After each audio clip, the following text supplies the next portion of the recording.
A team looking to revive a conference that over the past couple of years has slowly descended to the bottom of college football. After losing big time programs like Oregon, USC, UCLA, and many more, the Pac 12 only has two teams left standing: Oregon State and Washington State. Since the summer of 2024, where most of the teams left the Pac 12, Oregon State has gone 5-7 and 2-10. So in this rebuild, I will be taking over here at Oregon State with the goal of trying to bring home the first national championship in Oregon State program history. And in the process of this rebuild, we will also be trying to revive the Pac-12 conference and bring it back to the top of college football. Now, as we head into this rebuild here, we first have to take a look at the roster that we are given here in season one. And it starts with the two playmakers of this team. Hankerson, the senior running back, up to a 90 overall. He's going to have to carry this team on the ground if we want any chance to score some points on offense. But we've got a pretty solid receiver here on the outside. Trent Walker, an 87 overall senior receiver. Going to be nice for us on the outside. Hopefully we can get the ball in his hands and he can help us score as many points as we possibly can, because I don't know if the defense is going to get many stops for us, as our best player is Skylar Thomas here, a senior strong safety, only an 83 overall. So our defense might struggle a ton this season. We're going to have to score 1,000,000 points on offense if we even want a chance to make a bowl game here this season. But one of the bright spots on this team, junior quarterback Malik Murphy, once a big-time high school recruit, has moved around here in college football and has now landed here at Oregon State for his junior season, where hopefully he'll stay for another year and we can use that star development to really upgrade this guy to one of the better college football quarterbacks. But after this season, the only real returning players that I'm very interested in is Murphy, Riley Williams here at tight end, and then down here, this freshman running back who's only a 79 overall with normal development, but Hatcher Jr. could develop into a pretty solid running back. But now we have to take a look at this schedule that this team will face here in season one to see if we can even make a bowl game. As it starts off here, week 1 versus Cal. Then week 2, home versus Fresno State again. And then a gauntlet of road games here at a top 25 Texas Tech team. And then a rivalry game here at 6th ranked Oregon. Then we'll go back home for a game versus Houston at App State, home versus Wake Forest, home versus an FCS team, and then we finally get a bye week here in week 9, where we will have a rivalry game, home versus Washington State, our one conference game of the season. We've got to try to win this game as many times as we possibly can in this rebuild. But then we head right back home in week 11 against Sam Houston. Then we go play at Tulsa, where we will once again have another bye week heading into a week 14 game at Washington State. That's how our schedule will round out here in season 1. Some winnable games, some very difficult games. But now we've got to set up our recruiting board and head on to week 1 against Cal. Now, as we head into week 1 here, it's a home game against Cal. But before we get into it, we have a couple of extra things to go over before we get into this first season. The first one is the recruiting class. The building blocks for our rebuild to start things off here, as we have gone after almost every single 4 and 5 star that we were able to, and then this 3-star gem quarterback that I was able to find, who's a backup option if we cannot get some extra guys on our board. But here in this first season, I've gone after a quarterback, 2 running backs, 2 receivers, 2 offensive linemen, an edge rusher 5-star, a linebacker, and a free safety. Some heavy hitters in the recruiting class, some superstars that could come in and build a super team in year 2 if we can get that far with the guys on our board. But they are 4 and 5 stars, so it's going to be extremely difficult to beat out the top tier programs. But even if we don't get all the guys on our board here, we still have the transfer portal to bring in the rest of the talents that we need to fill out our roster in season 2. Now, we have another thing to talk about here. This time it's going to be going back to our schedule, as in these rebuilds, I will only play 3 games per season. I will not play any of the playoff games or the bowl games. We will watch through those games throughout this rebuild. But here, in season 1, we will always play a rivalry game against Oregon. They are always going to be on our schedule, and we will guarantee this game to be played every single season. So we'll go travel to Oregon in week 4, and then down here in week 10, it's a rivalry game in the Pac-12. Our only conference games here this season are against Washington State. In year 2 and beyond, we will bring in more programs who are coming into the Pac-12 after this season. So we will play both of our conference games week 10 at home versus Washington State, and then week 14 at Washington State. Those will be our 3 games that we will play here in season 1, and hopefully we can have some other conference games next season. Now, the final thing that we have to talk about here in week 1 is the goals that we have in this rebuild. The first one, the obvious one, we have to win a national championship here with Oregon State throughout this rebuild. We've got to get one national championship. We have to bring it home. They have never won one before, so we've got to get it done. The second goal, it's more of a side goal. We don't need to complete this. It is to get a Heisman Trophy winner. Throughout these rebuilds, I always want to get a Heisman winner. It's something that would be special if we can add on to these goals, but it is not required.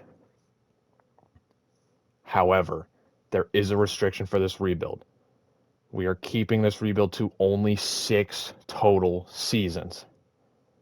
In those 6 seasons, we have to complete at least the first goal. If we can complete the second goal, it would just be the cherry on top.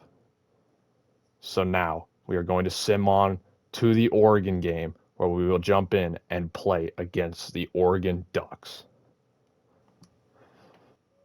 Now, after simming the first 3 weeks of the season, we have landed here in week 4. This time we're going to be traveling to Eugene in a rivalry game against the Oregon Ducks, who are currently 5th in the entire country.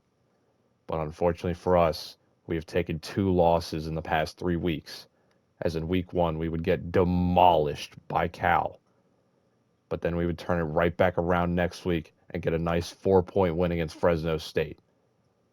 Then we would go ahead and travel to a top 20 Texas Tech team, where in overtime there would be 36 combined points scored.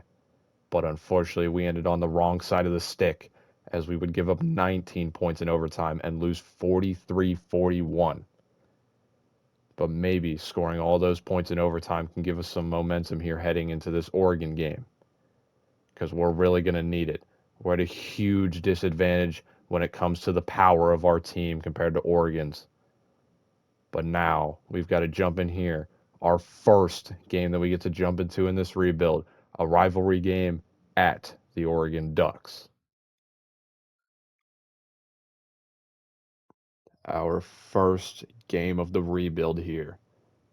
It happens to be our first rivalry game, as we are traveling to our next door neighbors in Eugene, and we are going to be taking on the Oregon Ducks, who have a much better team than us. But hopefully, with that momentum from the Texas Tech game, we can come out of Eugene with a top 5 win.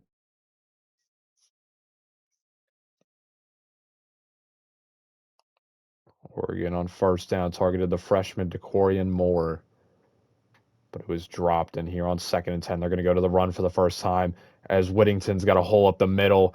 He's going to make the safety Patterson miss, and Oregon's going to score on the second play of the game. We're going to have to take a field goal here, 4th and goal.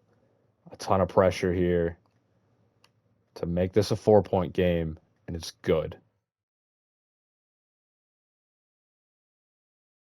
Back-to-back promising drives are probably going to have to end in field goals here to make this a 1-point game.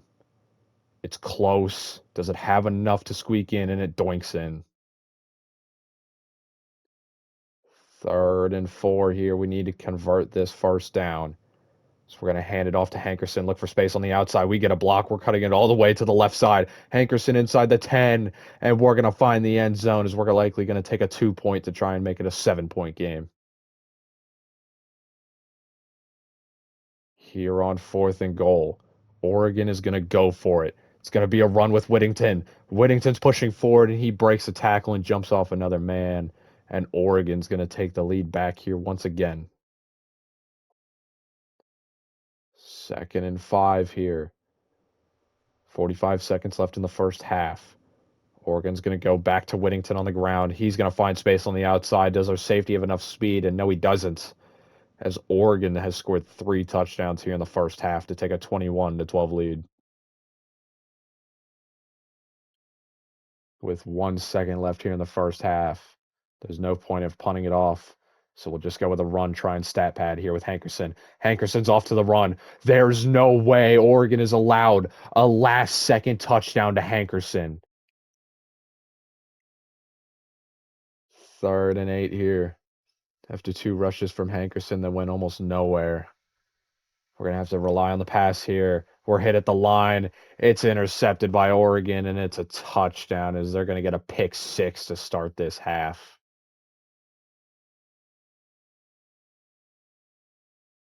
1st and 10 here. We're going to need somebody to make a play. Because it looks like they're going with an RPO to the outside. Do we have enough speed? And no, we don't. As Oregon's going to take a humongous lead here in this game. 2nd and 4 now for Murphy. We're going to drop back to pass. Need some time for the play to develop. We're going to target the slant off to the left side here. Wells Jr. is going to make his man miss. And Wells Jr. is going to find the end zone for his first time this game.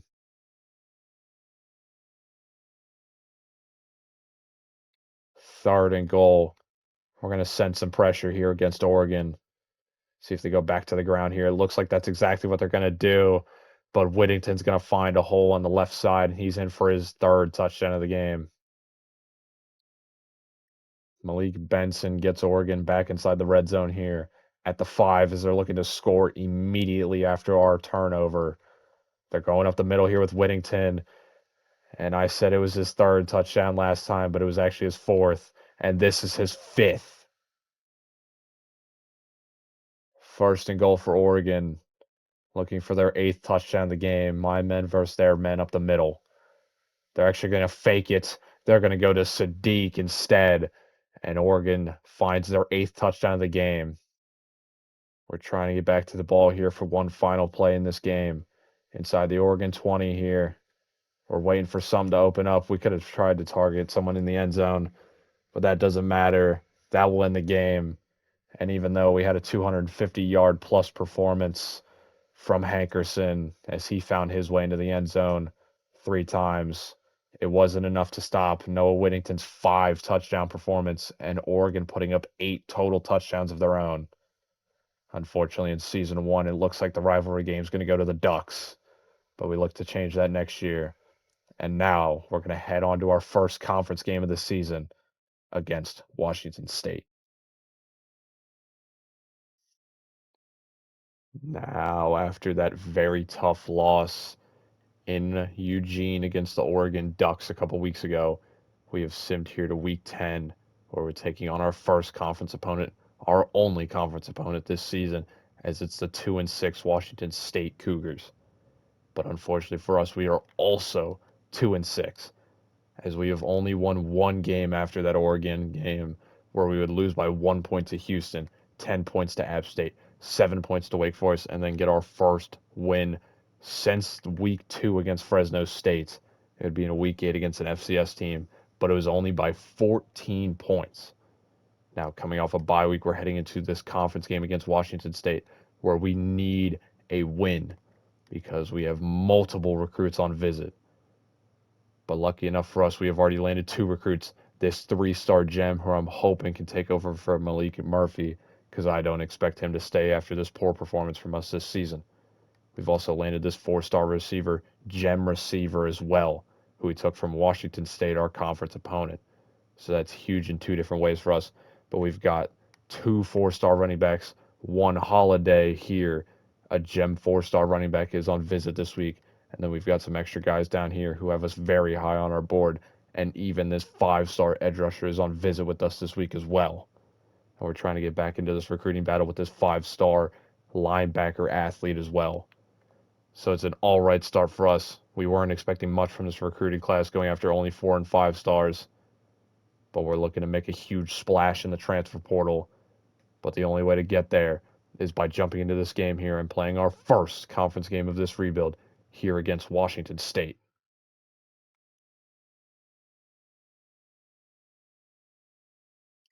Our first conference game here in this rebuild.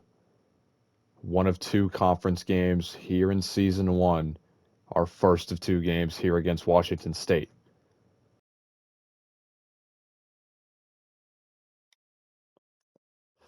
3rd and 12 here for Washington State. They're going to motion a running back out here. They are going to draw back the pass here. We're sending pressure. They're taking a shot off to the right side of the field. We're going to play it, and it's going to be intercepted here. We've got a chance to return this back to the 40.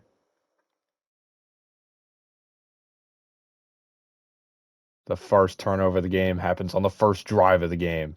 And now we're in great field position here. We're going to hand it off here to Hankerson. Hankerson to the 30. Hankerson to the 20. Hankerson to the 10. Into the end zone. And it takes a pick and 1 play on the ground. And we're going 40 yards to the house. 3rd and goal here for our offense. It's actually Washington State's offense. Our defense needs to get a stop to get our offense back onto the field. They're going to drop back here. We've got the flat. Something opens up over the middle of the field, and he's just going to run into the end zone as the space over the middle of the field opens up, and they're going to tie this game up at 7. 2nd and goal now. After a negative rush on first, looks like they're going to go with a swing pass, and Washington State's going to take a touchdown lead. 3rd and goal from the 5. We need to cash into the end zone here to end this drive. We're going to try and slip out here, target a wide open receiver. That's Walker for his first touchdown, and we're going to tie this game up at 14. 1st and 10 here, just about 8 seconds left. We've got 1 try to go to the end zone. So we motion Hankerson off to the right side. They're sending pressure. We might have a wide open man. That's a beautiful ball. And Caulfield's wide open as we're going to take a touchdown here before the end of the half. 3rd and 10 here for Washington State. They need to make some kind of play here to keep this drive alive. They're going to drop back to pass. And how is he so open? They're going to the end zone to tie this game up. 3rd and goal from the 5. We're going to drop back to pass here. Looks like they're sending pressure. We're getting out quickly.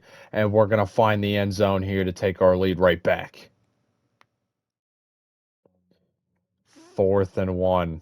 They're going to go for it here. Will they just try and push up the middle here with a running back? They're going to drop back to pass. They need something to get open. They're taking a shot to the end zone. It's a jump ball, and it's intercepted by Singleton.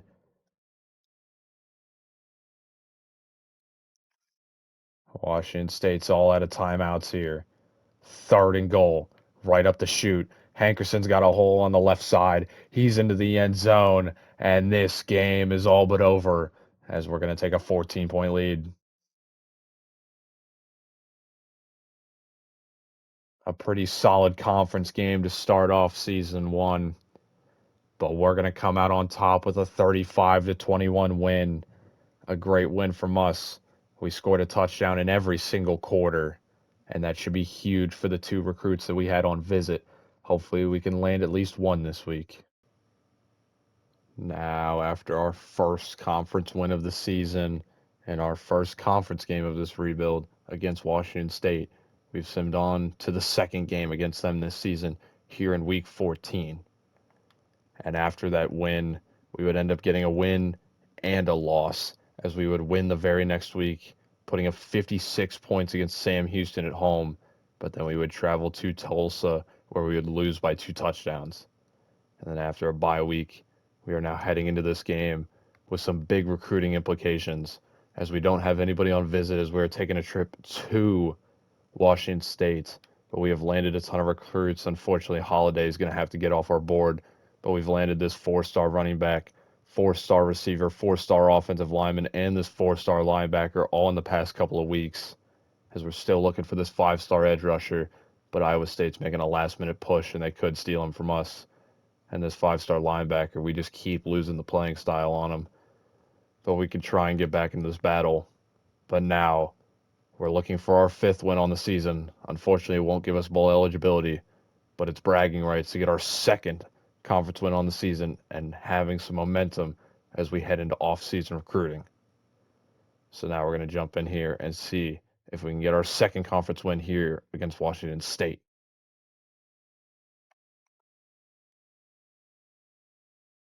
Now, as we head into this game here, this time we're traveling to Washington State in our second and final conference game of the season. Looking for our second win against them this season, but the second win is always the toughest win, especially when we're traveling to their place.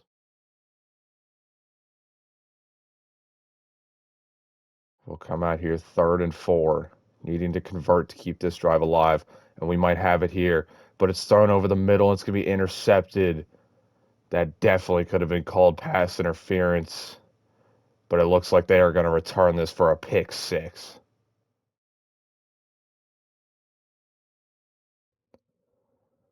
Second and 10 after a first down, incompletion, throwaway.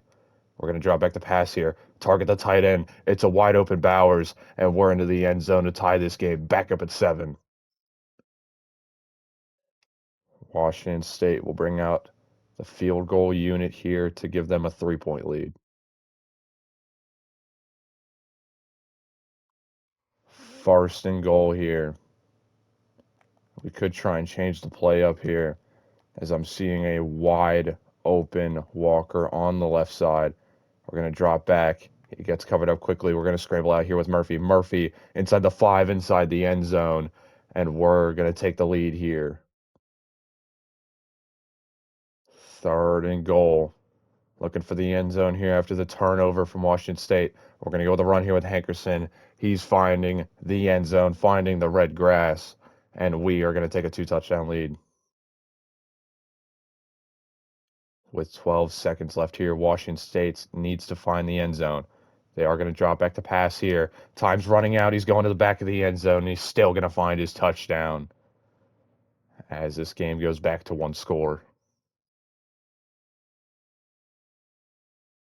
With about 4 seconds left here, we're going to go with a run here. Off to the left side here is Hankerson. Hankerson to the 50, the 40, the 30, and there's no way we've done it again as we're going to take our 2-score lead right back. Washington State will bring out the field goal team here to make it an 8-point game. Get them back within a touchdown.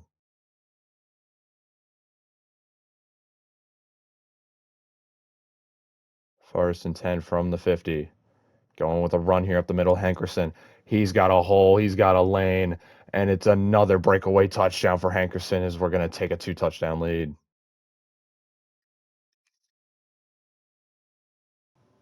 Second and goal inside the 10.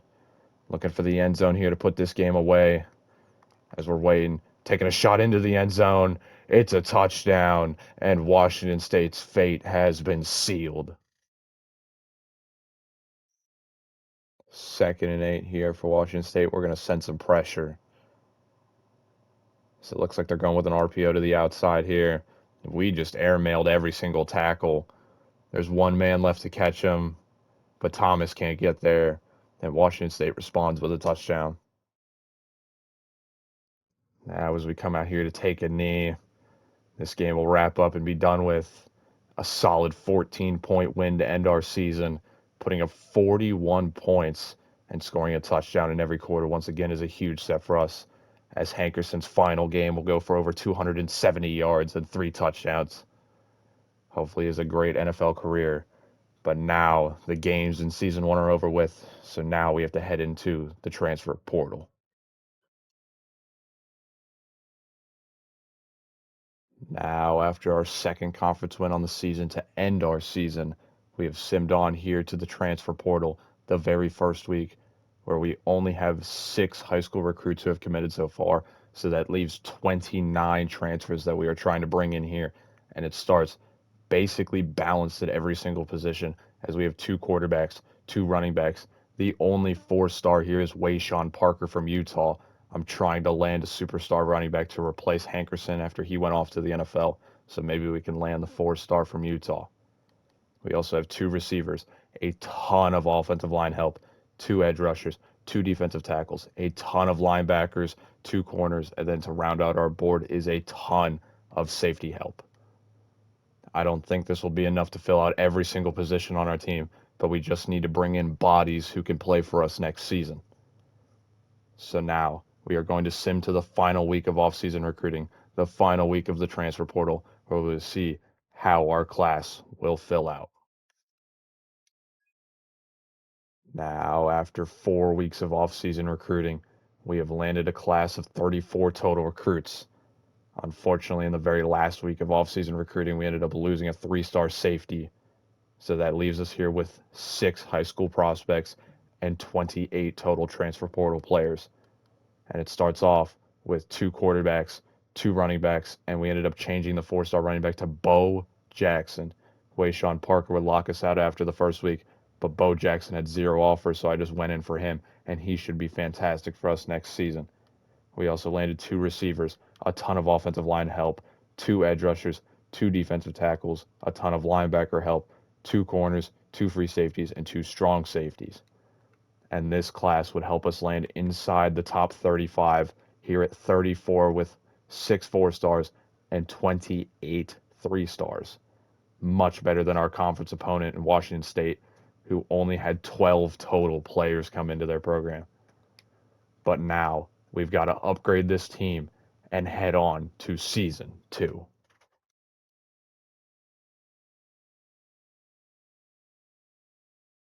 Now, as we head into season 2 here, we're going to start off the same way that we did in season 1 by taking a look at this roster. Because after one off season, we have upgraded this team all the way to a 94 overall offense with an 89 overall defense. And it's led here by another superstar running back here in Bo Jackson up to a 90 overall. And even his backup Tatum here up to an 88 overall. So if anything happens to Jackson, we've got a very, very nice backup room. And the quarterback in the backfield, taking over for Malik Murphy, who left in the transfer portal. It's going to be Austin Novosad, transferring in here from Oregon up to an 89 overall. So we should see huge improvements on the offense, and even our receivers here, an 87 overall, and down here an 86 overall. Then on the defensive side of the ball, the head of our defense is this transfer defensive tackle, who's up to an 86 overall. Much better than what we had last season, and even the rest of the team is filled out here with some solid mid to low 80 overalls, something we did not have much of last season. So we should see huge improvements from this team. But the second major change is the new Pac-12 conference. Because heading into this 2026-2027 season, the Pac-12 is introducing new teams as Utah State, Boise State, San Diego State, Colorado State, Texas State, and Fresno State will all be joining the Pac-12 conference.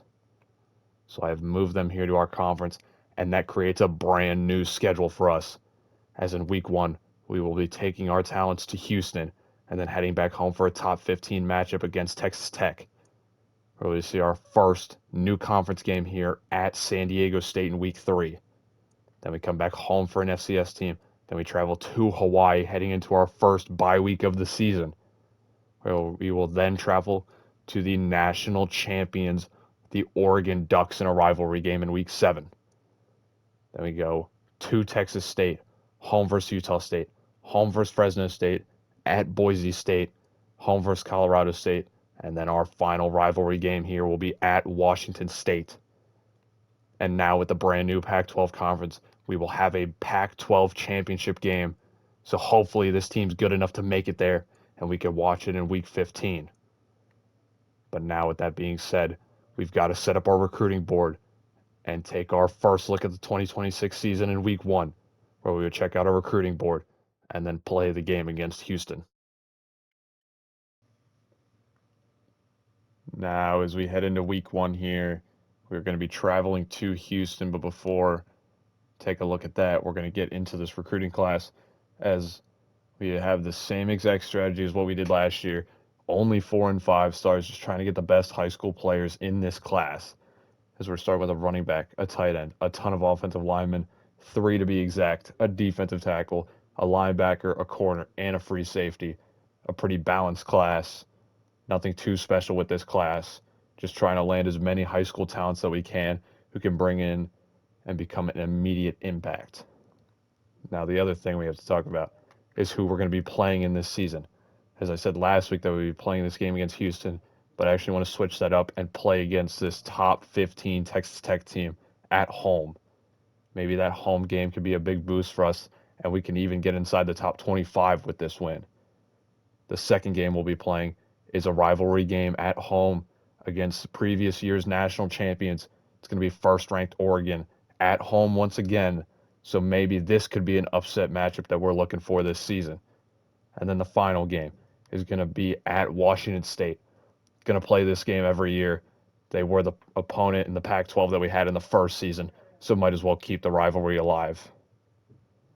And hopefully all these games can get us into the Pac-12 championship so then we can jump in and watch that. But now we're going to go ahead and sim on to next week where we would jump in and play against the Texas Tech Red Raiders.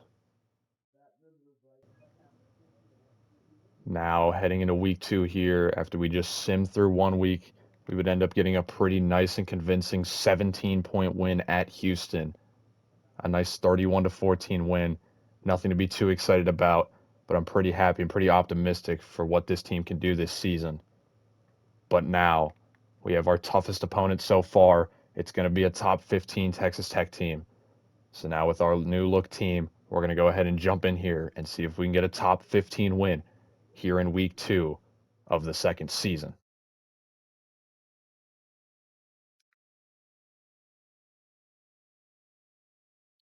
Now heading into this game here against Texas Tech, a team that has really taken a step back after their very, very good last season. They're still ranked inside the top 15, but they're all the way down to a 79 overall. But after bringing in some stars like Marcel Reed from Texas Tech and Jalen Buckley, this team is still extremely dangerous, but we look for an upset win here at home. 2nd and 11 here for Texas Tech. Looking as our defense can try and hold them to a field goal here. Marcel Reed's going to drop back, and as soon as I mention a field goal, they're going to find the end zone to take the lead here early. Here on 4th and goal, we'll just take a field goal to make it a 4-point game.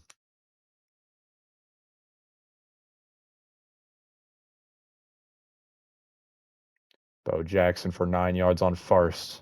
Expecting more here on second as we're going right back to him. A lane opens up, and why not just go to the end zone as Bo Jackson's gone? Now, just after the 2-minute warning here, bring out the field goal team to give us a nice 6-point lead.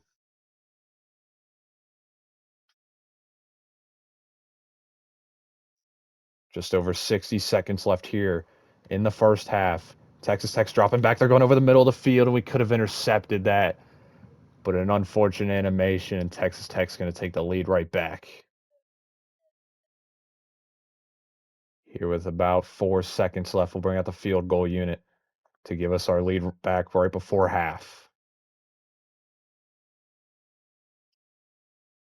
3rd and goal from the 6. We need to get in the end zone here. And we might have it here over the middle. It's Card, and we're going to take a 2-possession lead here against Texas Tech.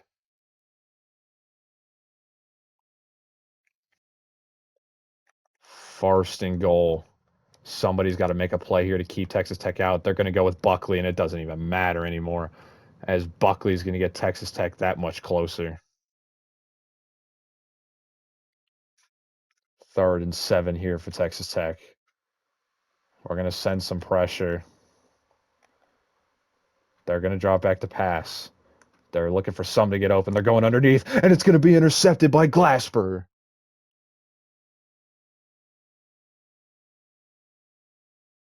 Here on 2nd and goal, I'm not even trying to waste the clock.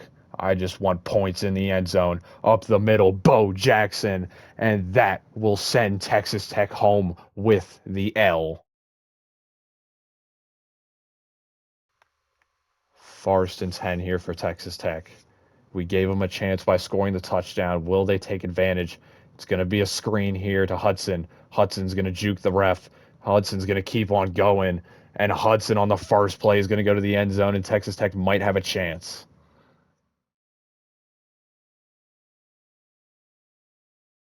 After that Texas Tech touchdown, we recovered the onside, and we'll take a knee, and we'll go home with a top 15 win to start off season 2. A beautiful win, a huge game from Bo Jackson, and that's huge momentum heading into the rest of our schedule before we hit the rivalry game against the Oregon Ducks.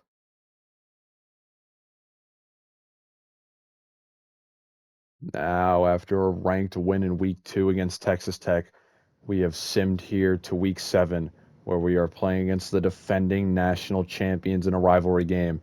Here it's going to be the 12th ranked Oregon Ducks, who have actually lost 2 games to start their season. But unfortunately for us, we ended up losing one of our games in the previous weeks, as after that Texas Tech win, we would travel to San Diego State, where we would get a 16-point win, heading back home to an FCS team where we would win by 45 points. But then we would travel to Hawaii, going off some huge momentum, but then we would lose by 4 points.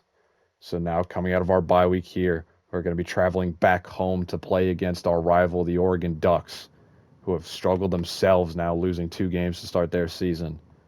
Now, unfortunately for us, these 4 wins to start our season haven't landed us any recruits, but we're in some pretty solid battles here. First place for all these offensive players, including this 5-star offensive tackle. Even down here, guys like this 4-star defensive tackle, 4-star linebacker, and 4-star safety, we're all first on their board, and we're even second place for this corner and this other linebacker. So some pretty solid starts. Hopefully we can land some nice recruits in the next couple of weeks. But now we have to jump into this game to see if we can get another ranked upset win, this time against our biggest rivals, our in-state rivals, the Oregon Ducks.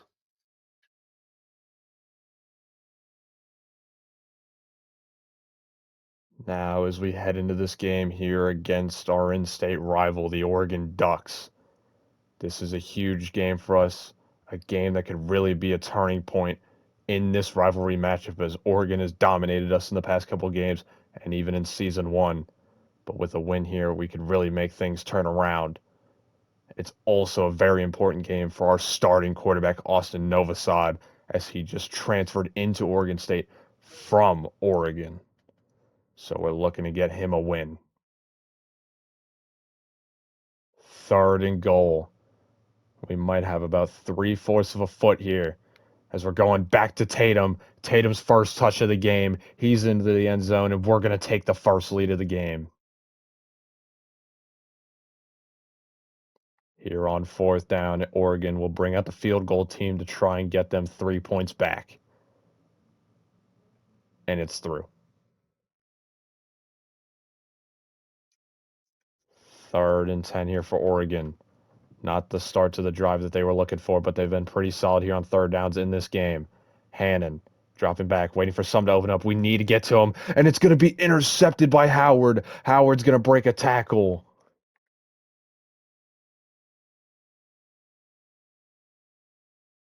With 2 seconds left, we'll bring out the field goal team to give us our touchdown lead right back to end this half.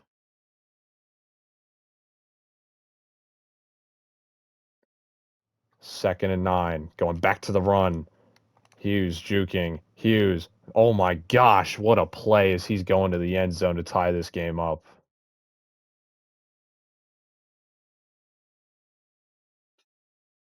3rd and 3 here from inside the 10. We're still looking for the end zone. We're going up the middle with Jackson. A lane opens up, and Jackson's going to find the end zone for his first rushing touchdown. And now both of our star running backs have found the end zone this game.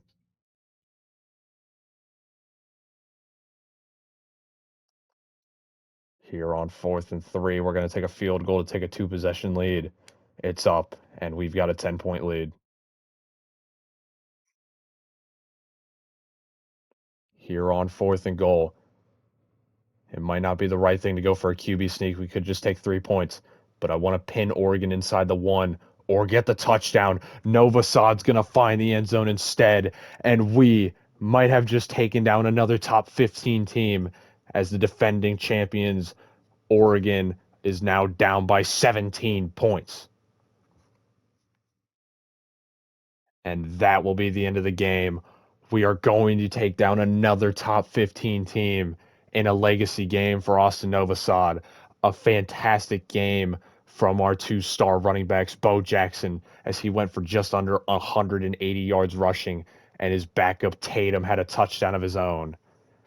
But the transfer quarterback, Austin Novosad, gets a win in his revenge game against Oregon. And now we have 2 top 15 wins here on the season.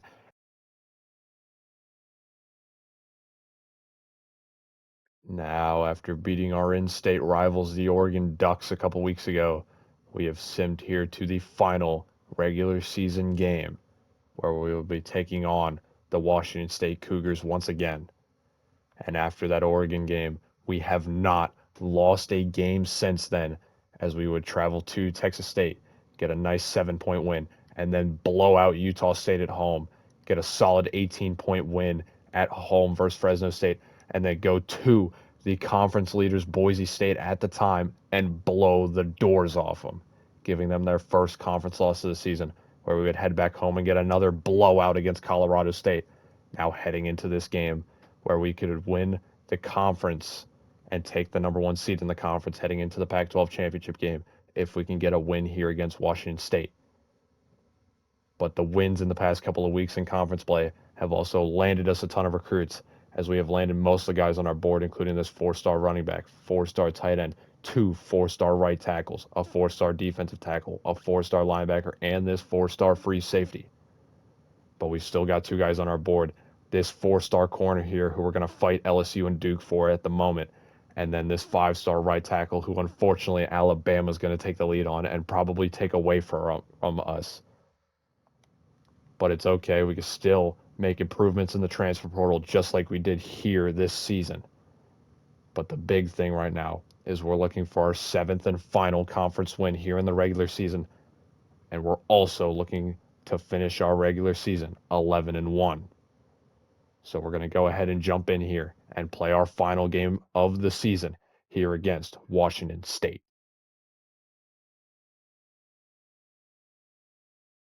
Now, as we head into this game here against Washington State at their home turf, this could be a trap game heading into the conference championship, as we should already have our place locked up, but we're looking to climb in the rankings as we're inside the top 20 for the first time in this rebuild.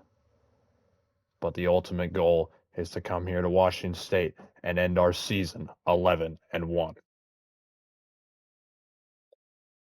3rd and 6. It looks like Washington State's going to stack the line here, as they're going to send an all-out blitz. We got to get it out quick. Novosad finds Wells, and we're going to find the end zone for our first touchdown of the game. 1st and 10 from the 47. Going to go with a handoff here to Bo Jackson. Bo Jackson's going to find some space. He's going to keep going, get a block downfield, and Bo Jackson will see you in the end zone as we're going to take a 2-touchdown lead here in the first quarter. 1st and goal from the 4. Looking for our second rushing touchdown of the game. Bo finds a lane. Bo is heading to the end zone, and he's got 2 here in the first half. 2nd and 7. Threatening for our 4th touchdown of the first half. We're going to drop back. We're going to go underneath, and we might have it on this play to Jerome Bettis Jr., and he's going to have his first receiving touchdown of the game as we've blown the doors off of Washington State here in the first half.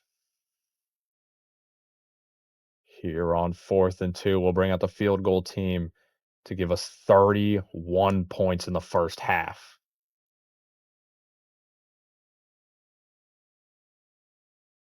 3rd and 11. Looking for a first down here to keep this drive alive. We're going to drop back the pass. We might have it here. We might have a touchdown. His card's only going to find red in front of him. He's going to score his first touchdown of the game, and the lead grows to 38. 2nd and 3 here for Washington State. It's going to be play action, taking a shot, targeting Thomas over the top. It's going to be a jump ball touchdown, and Thomas has been burned again. Here on 4th and goal, just in QB knee formation, we're just going to let the clock run out here. Get a nice 38-7 win in a game where Bo Jackson had over 200 yards rushing. And we had a fantastic game through the air, on the ground, and this is a huge momentum game as we should be moving up in the college football playoff rankings. But now we've got the Pac-12 championship ahead of us. We should be taking on Boise State once again, so we're going to go ahead and sim to the conference championship and see if Boise State will be our opponent.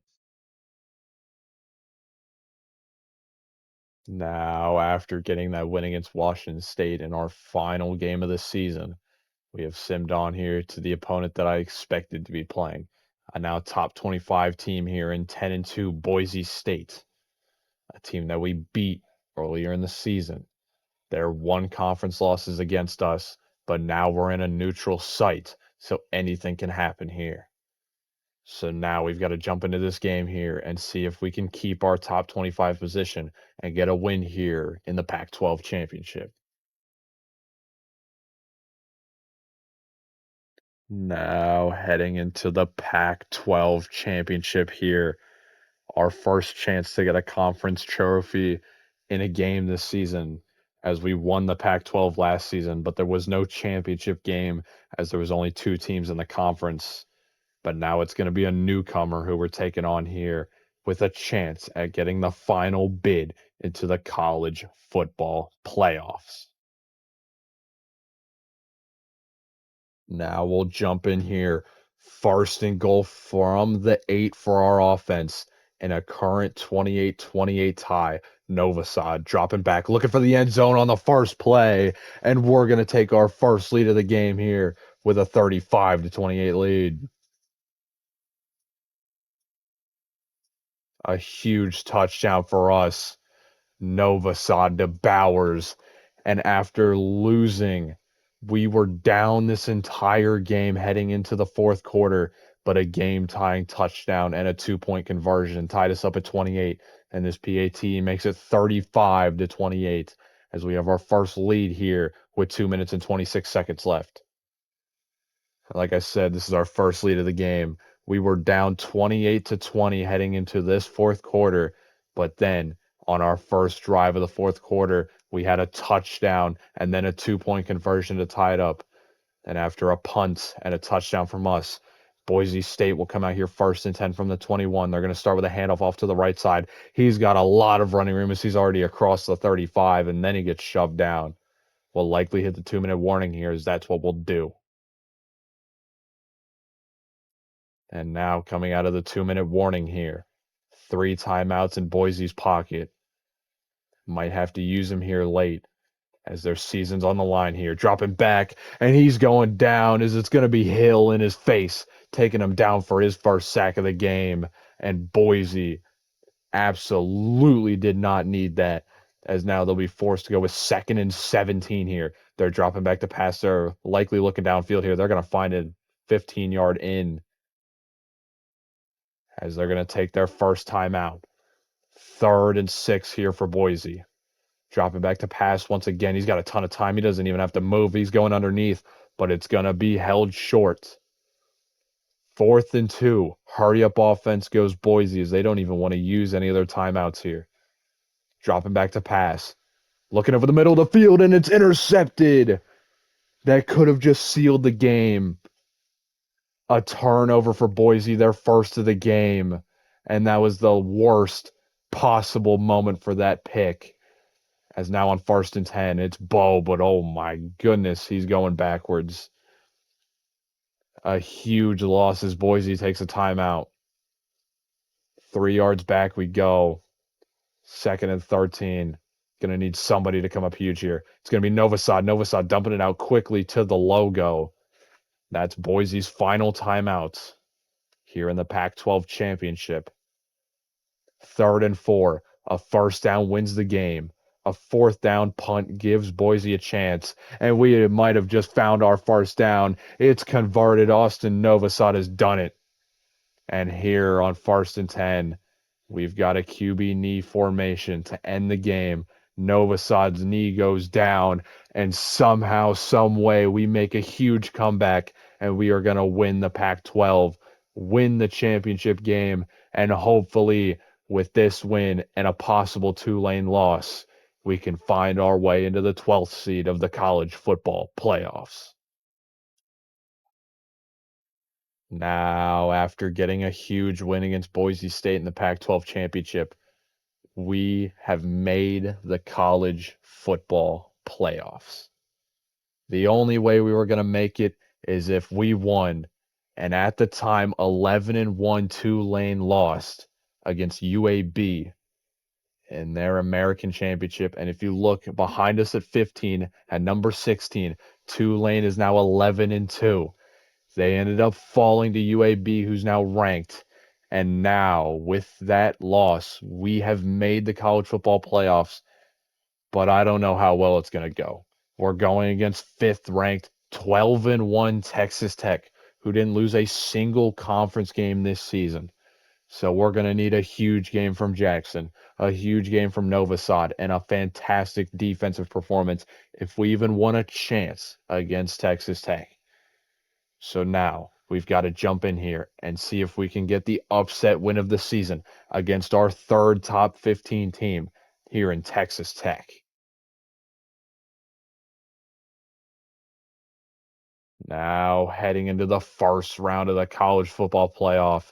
Unfortunately, we're going to have to travel to Texas Tech. Even though this team lost a ton of superstars last season, mainly off that defense, they have rebuilt and improved here, and it's going to be an extremely tough game to try and get a win against a top 5 Texas Tech squad. Now, as we jump into this game here late in the 4th quarter, I said we needed a fantastic defensive performance, and I think they misheard me as we're going to take a sack. Down goes Novosad as Texas Tech has put up 50 points on us. This is one of the worst losses that I think we could have had here in our first couple seasons, as giving up 50 points is not what you were looking for in the first round of the college football playoff, but we've scored 24 of our own, putting up a little bit of a fight as we're going with play action here, getting it to the outside. Might have gotten us back of the 6 yards that we lost. And Novosad has thrown 3 interceptions, throwing the ball all over the place. Even though he's got 3 interceptions, he's over 200 yards. He's got 3 touchdowns.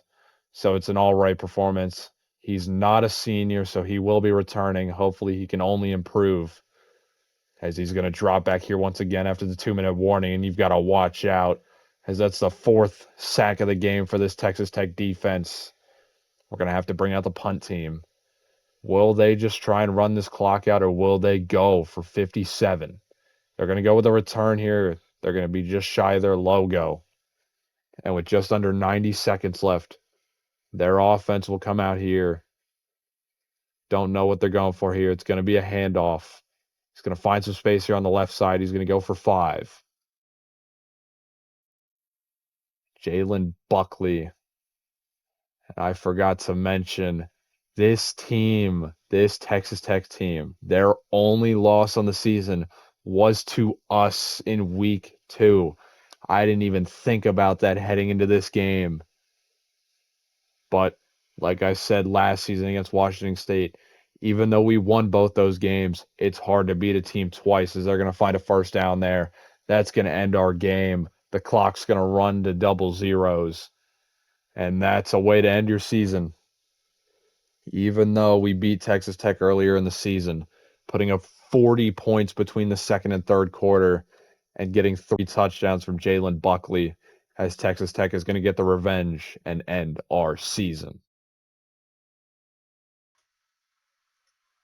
Now, after Texas Tech got their revenge against us in the playoff game, we've had to sim on here to the first week of offseason recruiting, where I have already gone on and set up our board, as it starts off with this five-star tackle who is still deciding between us and Alabama. Hopefully, we can land this guy and improve our offensive line on the way. But then with the transfer portal, we're going to start off here with a very balanced transfer portal, as it starts with two quarterbacks, two running backs, three receivers, a ton of offensive line help, a singular edge rusher, two defensive tackles, three linebackers, three corners, and then the biggest position of need in this transfer portal is five safeties. And then we've got a punter to round out our board, a ton of seniors graduating, a couple of guys leaving in the transfer portal themselves. So hopefully we can bring in a full class here and really revamp this team. So now we're going to go ahead and sim on to the final week of offseason recruiting, see how full our board becomes, and then we'll head into the next season. Now, after 4 weeks of offseason recruiting, we have set up a board here of 31 total recruits, with 8 of them coming from high school. Got a bunch of 4 stars, a singular 5-star as Blunt ended up committing to us over Alabama. A huge get for us. But in the transfer portal, we ended up landing 2 quarterbacks, 2 running backs, 3 receivers, 3 offensive linemen, an edge rusher, 2 defensive tackles, 3 linebackers, 2 corners, and then 4 free safeties, and then a punter to round out our board. And overall, that class landed us within inside the top 20 at about 19, with 1 5-star, 8 4-stars, 21 3-stars, and that 2-star punter. A pretty solid jump from last year. This should be able to build a superpower in the Pac-12, but the only way to find that out is by simming on to season 3 and upgrading this team.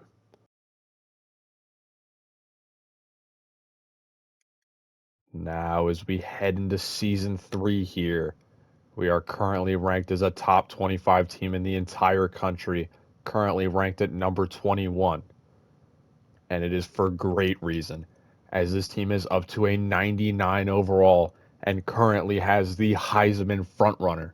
Austin Novosad, the superstar of this team, should be leading this offense very well, hopefully to the number 1 offense in the entire country. But he's going to have some opportunities taken from him, as Bo Jackson, the junior running back's up to a 94 overall and should have a Heisman level season of his own. But Novosad has some weapons to throw to, as we've got a 91 overall, a 90 overall freshman, and even Bettis Jr., likely going to be out of the slot this season, is up to an 89 overall. But even guys like Bo Jackson might have some carries taken from him, as De'Air Hill Jr. is transferred in from Oregon here, and he's up to an 89 overall. And then our best defensive player, Groves here, up to an 88 overall. Only a junior, so hopefully he'll return next year. But even some backups like Card here is up to an 88 overall with 94 speed. Lacey Jr. is going to take over for Novosad next year, is up to an 88 overall. And then we've got some superstars at every other position. Some high 80 overalls, some mid 80 overalls, and even some low 80 overalls to round out this squad.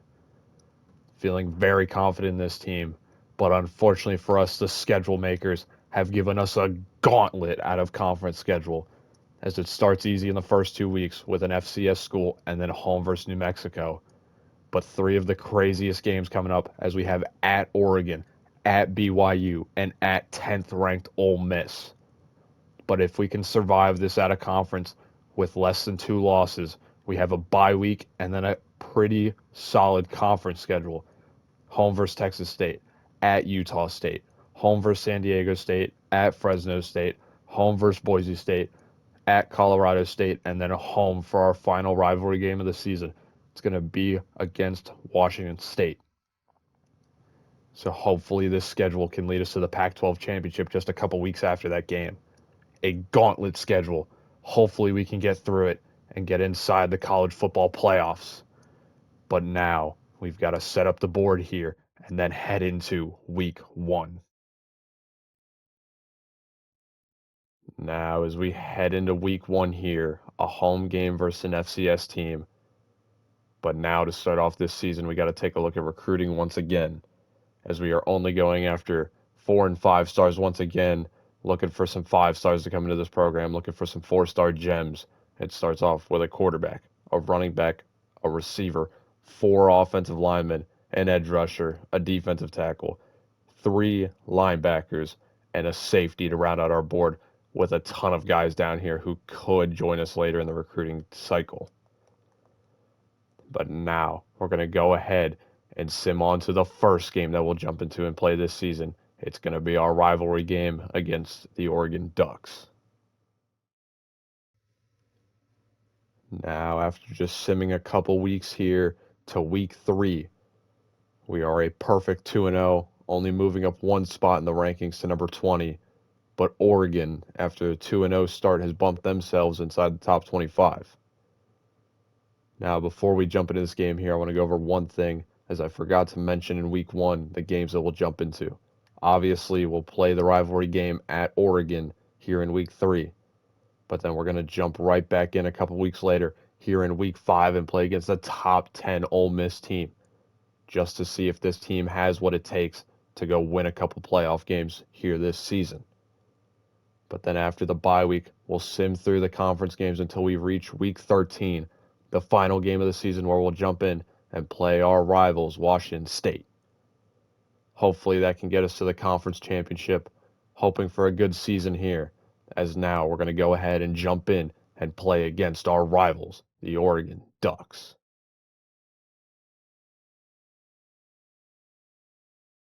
Now heading into a rainy stadium here in Oregon. We're ranked inside the top 20 here to start off season 3. And for the first time in this rebuild, we are currently ranked above our in-state rivals here in the Oregon Ducks. But in a rainy, slippery game of football in Eugene, it's going to be a difficult one to try and get a win here. A 4.5 minute drive for Oregon looks to end in 3 points here in the rain.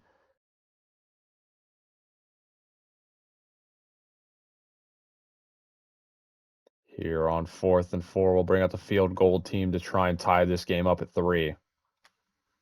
A solid kick, it's up, and it should be good to tie this game at 3. Here on 4th and 9, Oregon will take a field goal to take their 3-point lead right back.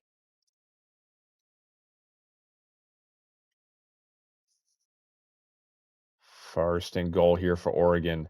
They might have to go a single inch as they're going to keep it on the ground with Williams, and Williams is going to find the end zone, and Oregon is going to take the first double-digit lead of the game. Here with about 3 seconds left, we'll look to kick our second field goal of the first half to bring it back within a touchdown before the end of the half. We'll bring out the field goal unit to start off this second half as our offense was stuffed. And now we've got a 4-point game.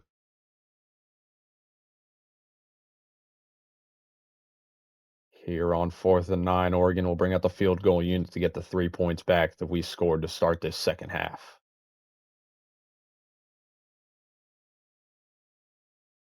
Oregon here on 4th and 18 is going to bring out the field goal unit to bring their lead back to 10.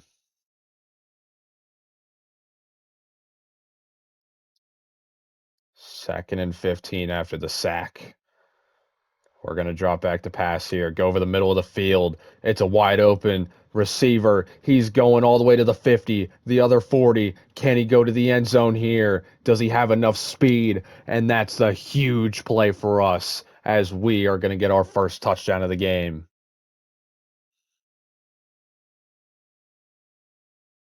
Just under a minute left. 1st and 10 from the 12. We're dropping back to pass here. Targeting the end zone. Do we have a man? Yes, we do. It's the freshman. And he's into the end zone as we're going to take our first lead of the game. 1st and 10 from the 45. Oregon's likely going to have to take some shots here to the end zone as they're going to send guys deep. They're dropping back. They're going to the right side. And somehow Oregon's going to find the end zone. With 4 seconds left, we might get a chance to return this. It's going to be with Card. And as the clocks hit zero, even though we had a Heisman level fourth quarter from Novosad to the freshman receiver, the last play of the game, and somehow, some way, we are going to lose to Oregon in one of the most heartbreaking games that I've seen. And hopefully we can bounce back in our next game at Ole Miss.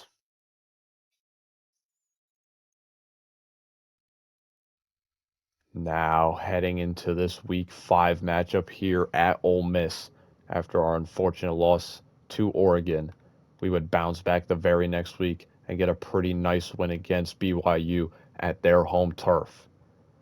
Now, before that Oregon loss, we would end up destroying New Mexico and an FCS team. So now we will be heading into this Ole Miss game 3-1. Ole Miss is now ranked at 16 outside the top 15 after they lost their first conference matchup of the season. But unfortunately, after that Oregon game, it completely killed our momentum in the recruiting class. So hopefully we can go to Ole Miss here, get a ranked win, and gain back that momentum in recruiting. So now we're going to go ahead and jump in and see if we can get a win here against a top 20 Ole Miss team. Now, heading into this game here, we're going to be traveling to a top 20 Ole Miss team, a game that we need to win if we want to keep our college football hopes alive. Because I don't know if winning the Pac-12 championship will just give us a free spot in the college football playoffs. So we've got to get a top 20 win here at Ole Miss.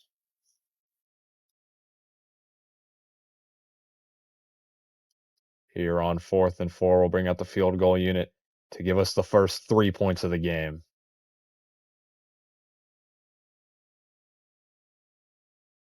5 yards on first down, brings up 2nd and 5. Gonna go the swing pass here to Jackson. We've got a ton of blocks on the outside. Jackson inside the 10 looking for the pylon as he's gonna fight his way in. And we've got a 10-point lead on Ole Miss here in the first quarter. Here on 4th and inches to start off this second quarter for Ole Miss. Trying to bring the game back within single digits as they'll get on the board here for the first time this game. 1st and goal from the 7 here, as we're going to try and bully our way through with Jackson. We've got a block. The middle of the field opens up, and Jackson's going to find the end zone with another touchdown to give us our double-digit lead right back. 4th and 2 here, as Ole Miss looks to make this an 11-point game with a field goal. And it's good.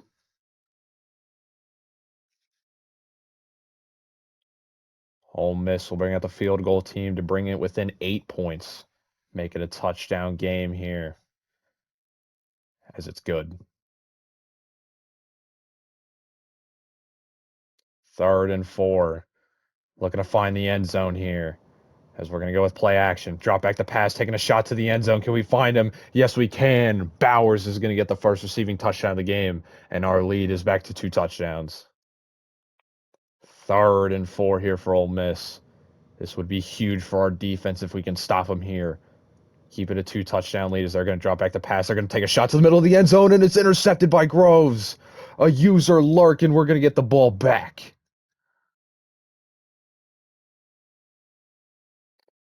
2nd and goal here for Ole Miss. I'm expecting some sort of run here as they're going to go with an RPO. That's a touchdown, and this game's back within 8. 2nd and 4 here for Ole Miss. They're dropping back the pass, going over the middle, targeting Clayton, and it's an interception, and that's how Ole Miss is going to lose. What a pick, our second user lurk of the game, and we're going to take down a top 20 Ole Miss team as the chainsaws are out. An interception to end an incredible game as we had 2 picks in the fourth quarter, and we're finally going to get the top 20 win we were looking for. After losing to Oregon in an unfortunate way, we get our get back as Bo Jackson had a fantastic game, 160 yards, 2 touchdowns, and now we've got to sim all the way through conference play until we reach our final game of the season, when hopefully we only have that one loss to Oregon. Now, after simming through the first 6 weeks of conference play, we ended up going a perfect 6-0, and most of the games weren't even close. The first conference game was home versus Texas State, where we would win by 60 points. Then we would travel to Utah State the very next week and get a win by 30 points. Then travel back home for San Diego State, where we would win by 14 points. Then at Fresno, we would put up 52 points. Home versus Boise, we put up 44 points. And then the most recent week, we would win by 40 points at Colorado State. So now heading into our final rivalry game of the season here against Washington State, we are 10-1. That only loss coming against Oregon in that unfortunate way to end the game. But now we can hold Washington State out of a bowl game if we can get a win here. Now, even though we have 10 wins on the season, recruiting has not been nice to us as we have only landed this 4-star center, this 4-star linebacker, and this 4-star safety. 3 total recruits. We ended up losing all of our 5-stars except for Nate Jones here, who is likely to commit to Michigan State after this game. But he is on a visit with us this week, so if we can get a blowout win here, at home against Washington State, we might be able to flip him to Oregon State. But now, we've got to jump into this game here and see if we can keep climbing in the rankings with our 11th win on the season here at home versus Washington State.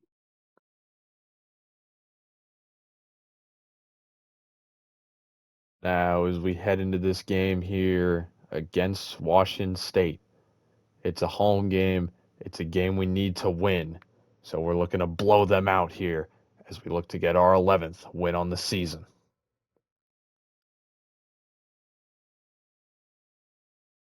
4th and goal here for Washington State to kick a field goal to give them a 3-point lead.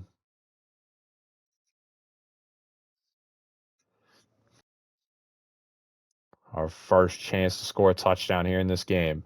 1st and goal, going up the middle with Bo. Bo's got a running lane, and we're finally going to take the lead here for the first time this game.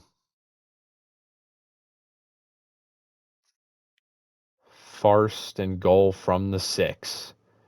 Going to try and find the end zone for the second time as we're going to hand it off to Bo. We're going to find a lane. Bo's going to squeak his way through, and we've got 2 touchdowns here in the first half. 25 seconds left on the clock as we drop back to pass here.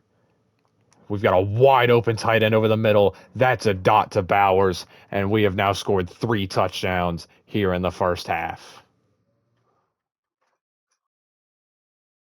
2nd and goal here inside the 5. Looks like they're going to keep it on the ground with Duggar. He gets a pancake block, and Washington State's going to find the end zone for the first time this game. 1st and 10, 2nd and 10 actually. Going with the fake pitch. Oh my God, it's a fumble. Washington State's going to get the ball back, and it's a fumble returned for a touchdown.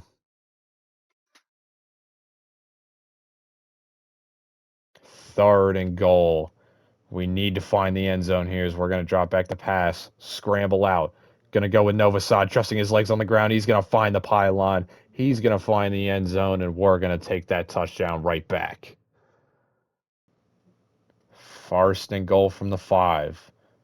Novosad trying to blow the doors open here as we're going to cause Washington State to flip everybody around here. We're dropping back to pass. We're throwing it into the end zone, hit at the line, and a 50-50 ball somehow ends up into the hands of our receiver.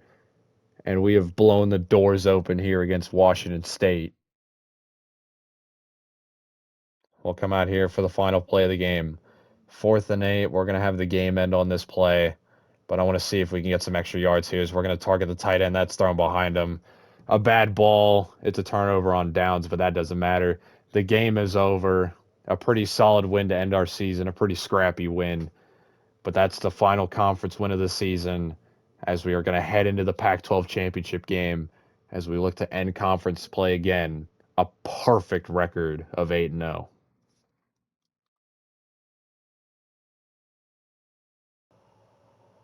Now, after getting a pretty nice win at home to round out our season against Washington State, we have now simmed on here to the Pac-12 championship, where we are currently 11-1 and the number 11 team in the entire country. And in this Pac-12 championship, we will be taking on Boise State once again, who has taken a bit of a step back this year. They are currently 5-2 in conference play and 8-4 overall. Now, earlier in the season, we did beat this same Broncos team, but the Pac-12 championship is going to be in a neutral site, so we've got to travel to Las Vegas and get another win here against Boise State. Now, heading into the Pac-12 championship here at a neutral site against Boise State once again. We ended up beating them last year to get us into the college football playoffs, and we're looking to do it here again, as this year we're looking for a home game in the CFP. Now, as we jump into this game here, a tie game at 28. Looks like Boise's going to punt it off here on 4th and 1. Looks like we're going to get it inside our own 20, where we'll start our drive. A game where we were leading 28-20 heading into this fourth quarter, but we're just unable to pull away as Bo Jackson's been held to under 70 yards here. 4 yards on first down. It looks like we're going to go back to Bo. He's going to break a tackle. He's going to fight for extra yards. Much, much closer to a first down as we're going to hit the 2-minute warning.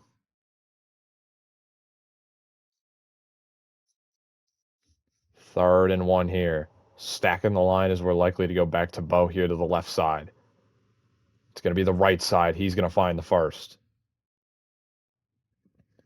Under 2 minutes now. The clock's going to keep rolling, but we're going to get back to the line here. Looks like Novosad's going to drop back. He's running out of time. He's got to get it out quickly. That's the big tight end, Bowers. Is Novosad having himself a game? Almost 270 yards passing with 3 touchdowns. He's going to drop back once again. He's got to be careful as he's just going to dump it off to Jackson, who's now across the logo at midfield. Going with hurry-up offense here once again as we're about to reach the final 90 seconds here of the game. 1st and 10 from the 49. Novosad dropping back, going underneath here, and we're out of bounds. Only a yard on the play. Just about 80 seconds left in the game. Looks to be an RPO. That's a beautiful ball, and we should be within field goal range as Boise's going to take their first timeouts. 1st and 10 from the 32. This would make it about a 45 to 50-yard field goal. Novosad's going to drop back. He's hit from behind. That ball's squibbing all over the place. 2nd and 10 here after the incompletion. It's going to be another pass again. We're going inside. That's a wide open receiver. He breaks the tackle. He's inside the 10. He's going to find the end zone as nobody can take him down. And we're going to get our touchdown lead right back. A huge play from us. And Boise having just about 70 seconds left, a little bit under, as we now have a 35-28 lead. And the kickoff here, going to go deep downfield. It's going to land inside Boise's end zone as they'll take a knee. 1st and 10 from the 25. Looks like Boise's making some adjustments here at the line as they're going to drop back the pass. He's got a ton of time in the pocket. He's going over the middle. He's hit. A beautiful catch there. Able to haul it in as we've given up 361 passing yards. An abysmal performance from us as they're going underneath once again. Going right back to the line here. Boise saving that final timeout as they're going with a spike. 50 seconds left here for the Broncos. Dropping back. Going over the middle of the field once again. That's their big tight end who's inside the 45. Hurry up offense. Looks like they're trying to get to the line to spike it here. And they'll get it down with 43 seconds. Boise State's flying down the field here as they need a touchdown. They could go for 2 to try and win the game. Play action here. He's just going to dump it off to that running back out of the backfield. He's going to get pushed out of bounds. Stops the clock for Boise State. Something they were looking for as they're going to go with a motion here. Play action. Dump it off to the running back. He's got a screen out there. Can we hold him shy? Yes, we can as we get him out of bounds. 4th down for Boise State. The game ends on this play, or they keep their drive alive. It's going to be a handoff up the middle. Do we get to him as they'll take a timeout? It looks like he just barely got there. I figured we might have challenged that, but we're just going to let the play go. 1st and 10. No timeouts for Boise. They're stepping up. They're going to throw it out of bounds over his man's head. As we have 2nd and 10. 24 seconds left in the game, but 36 yards to go for Boise. Dropping back underneath to the running back out of the backfield. He's going to try and get a first, but he gets shoved out of bounds again. We're inside 20 seconds now in the game. 3rd and 1. Dropping back. We're only sending 3. He's going to step up. He's going to throw it to the end zone, and it's broken up. The game on the line here for Boise.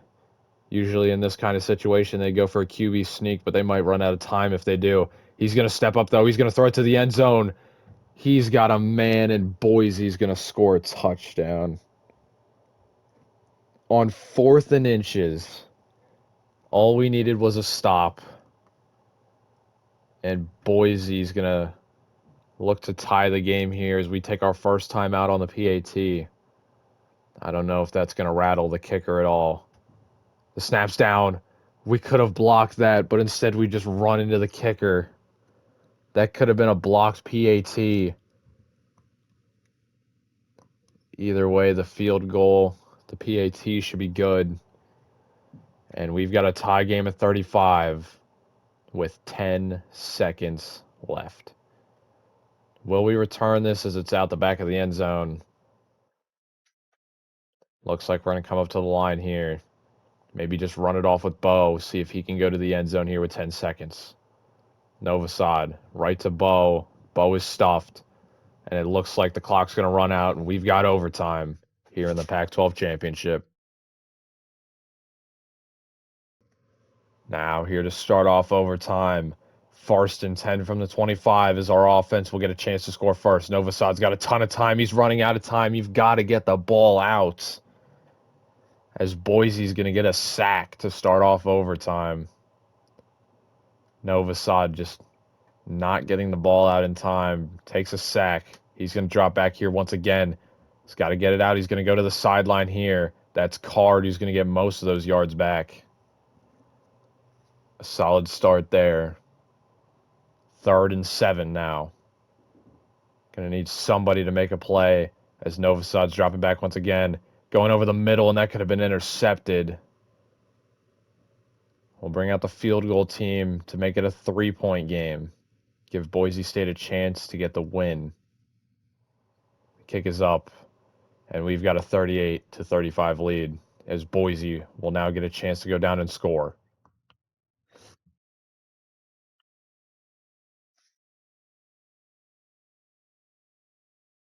First and 10 for Boise to start their drive from the 25. It looks like we could be sending 5 here as we're going to send 4. He's trying to step up. He's going with a run inside the 10. We got to get him down. He's breaking a tackle. 1st and goal for Boise from the 2 on the first play. Our defense is just crumbling here against Boise. 1st and goal from the 2. It's going to be a keeper on the ground, and Boise State's going to win the Pac-12 championship. An embarrassing performance from our team as we just went 11-1, only losing to a top 10 Oregon team. And now we've just lost in the Pac-12 championship, and that could have just ended our college football playoff hopes, as we now might have to play in a bowl game or just hope that we can get the 12 seed. So now we're going to sim on to the first week of bowl games and see if we got knocked out.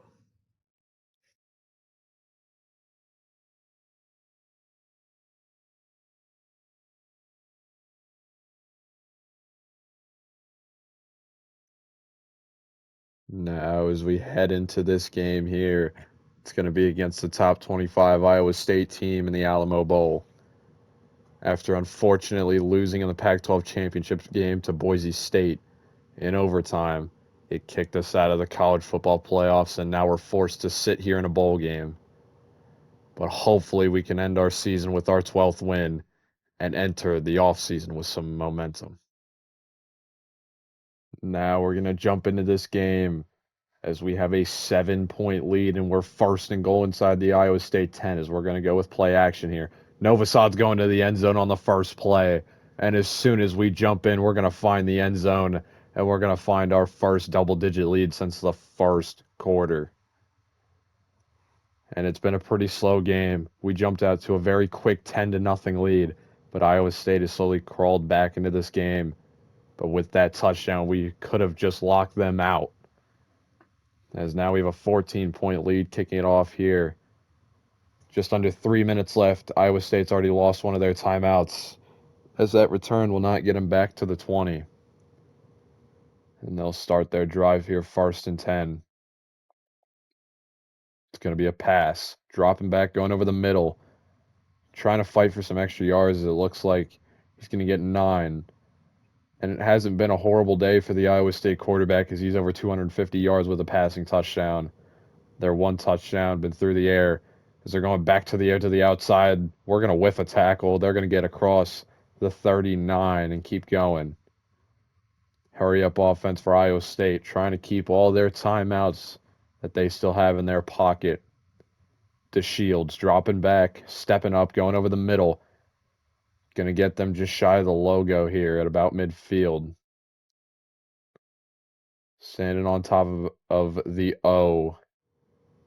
In the logo, they're going to drop back the pass just before the 2-minute warning. DeShields gets it out to the flat. He steps out of bounds.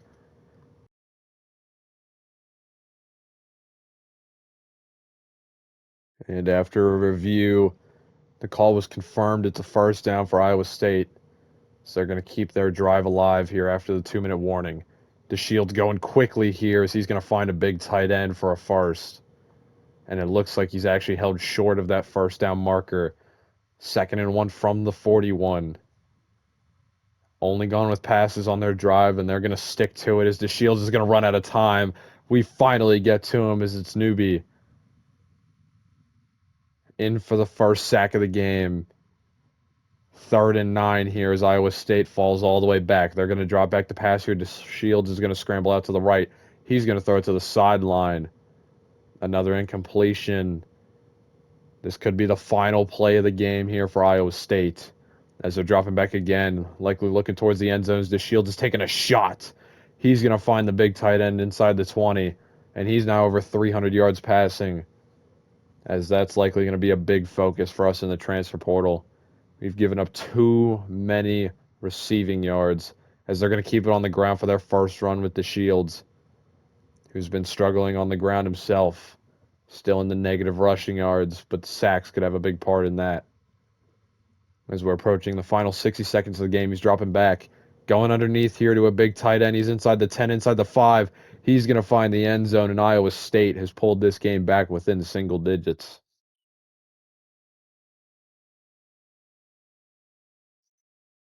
And it looks like they're going to go for 2 here to try and make it a 6-point game.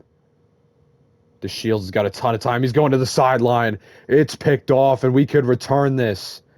Do we have enough speed to beat DeShields to the 50, the 40, the 20, the 10, and the end zone? And we're going to return the 2-point back ourselves.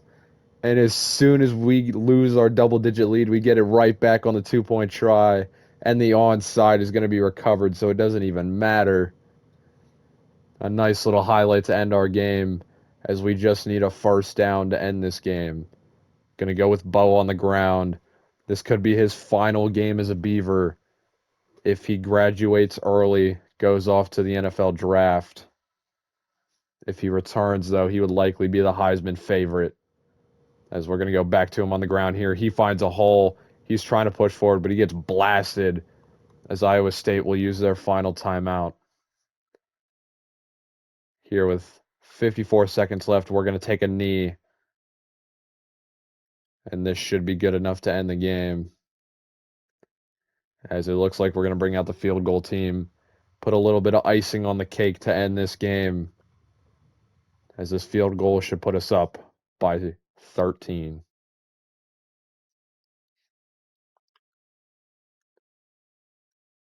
We now have a 13-point lead here with 13 seconds left. A near impossible task for Iowa State to try and win this game, as he's going to get pinned down inside the 15. It's going to be inside the 20 here, actually. First and 10 from the 16. They've got to find the end zone here in less than 10 seconds. DeShields is going to run out of time, though. It's a sack. They're going to go with hurry-up offense, but I don't know if any receiver is going to get back to the line. The clock is going to hit triple zeros, and we are going to end Season 3 here with a nice bowl win. A 32-19 final, as Novosad's going to head off to the NFL, and possibly Bo Jackson as well. So now we're going to have to look to replace them as we head into the first week of the transfer portal.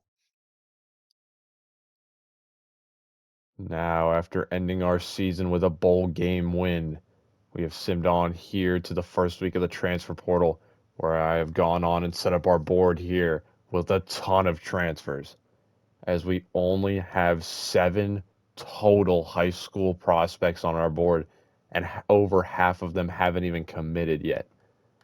So in the transfer portal, looking for a ton of 4 stars, a ton of 3 stars, and it's going to start with a quarterback, 3 running backs, 4 receivers, 3 tight ends, 6 offensive linemen, 5 edge rushers, 2 defensive tackles, a linebacker, 2 corners, a safety, and a kicker to round out our board, as we're just looking to improve this team. We lost a ton of star power to both the transfer portal and the draft. Guys like Novosad at quarterback, Bo Jackson at running back, and like Bettis Jr. and Carrion off to the draft in the transfer portal. So we've got to replace all of those guys with this transfer portal here. So now we're going to go ahead, sim to the final week of the transfer portal, and then we'll see what kind of recruits we can land. Now, after 4 weeks of off-season recruiting, we ended up landing 1 recruit just shy of a full board. We've got 34 out of 35 total recruits, a ton of 4 stars, a ton of 3 stars, and in the transfer portal, we ended up landing a quarterback, 2 running backs, 4 receivers, 3 tight ends, 5 offensive linemen, make that 6 with this right guard, 5 edge rushers, 2 defensive tackles, a linebacker, 2 corners, a safety, and our final kicker. And that class ended up landing us just outside the top 30 at 31, with 5 4 stars, 28 3 stars, and a 2 star. I'm still looking to land those 5 stars and some extra 4 stars. It's just unfortunately we're in a tough spot right now where it doesn't seem like any recruits want to come to our school. Hopefully season 4 can change that around, as now we're going to go ahead, sim on to next week, upgrade this team, see if we can keep our 99 overall, and see who the new stars will be as we'll head into season 4.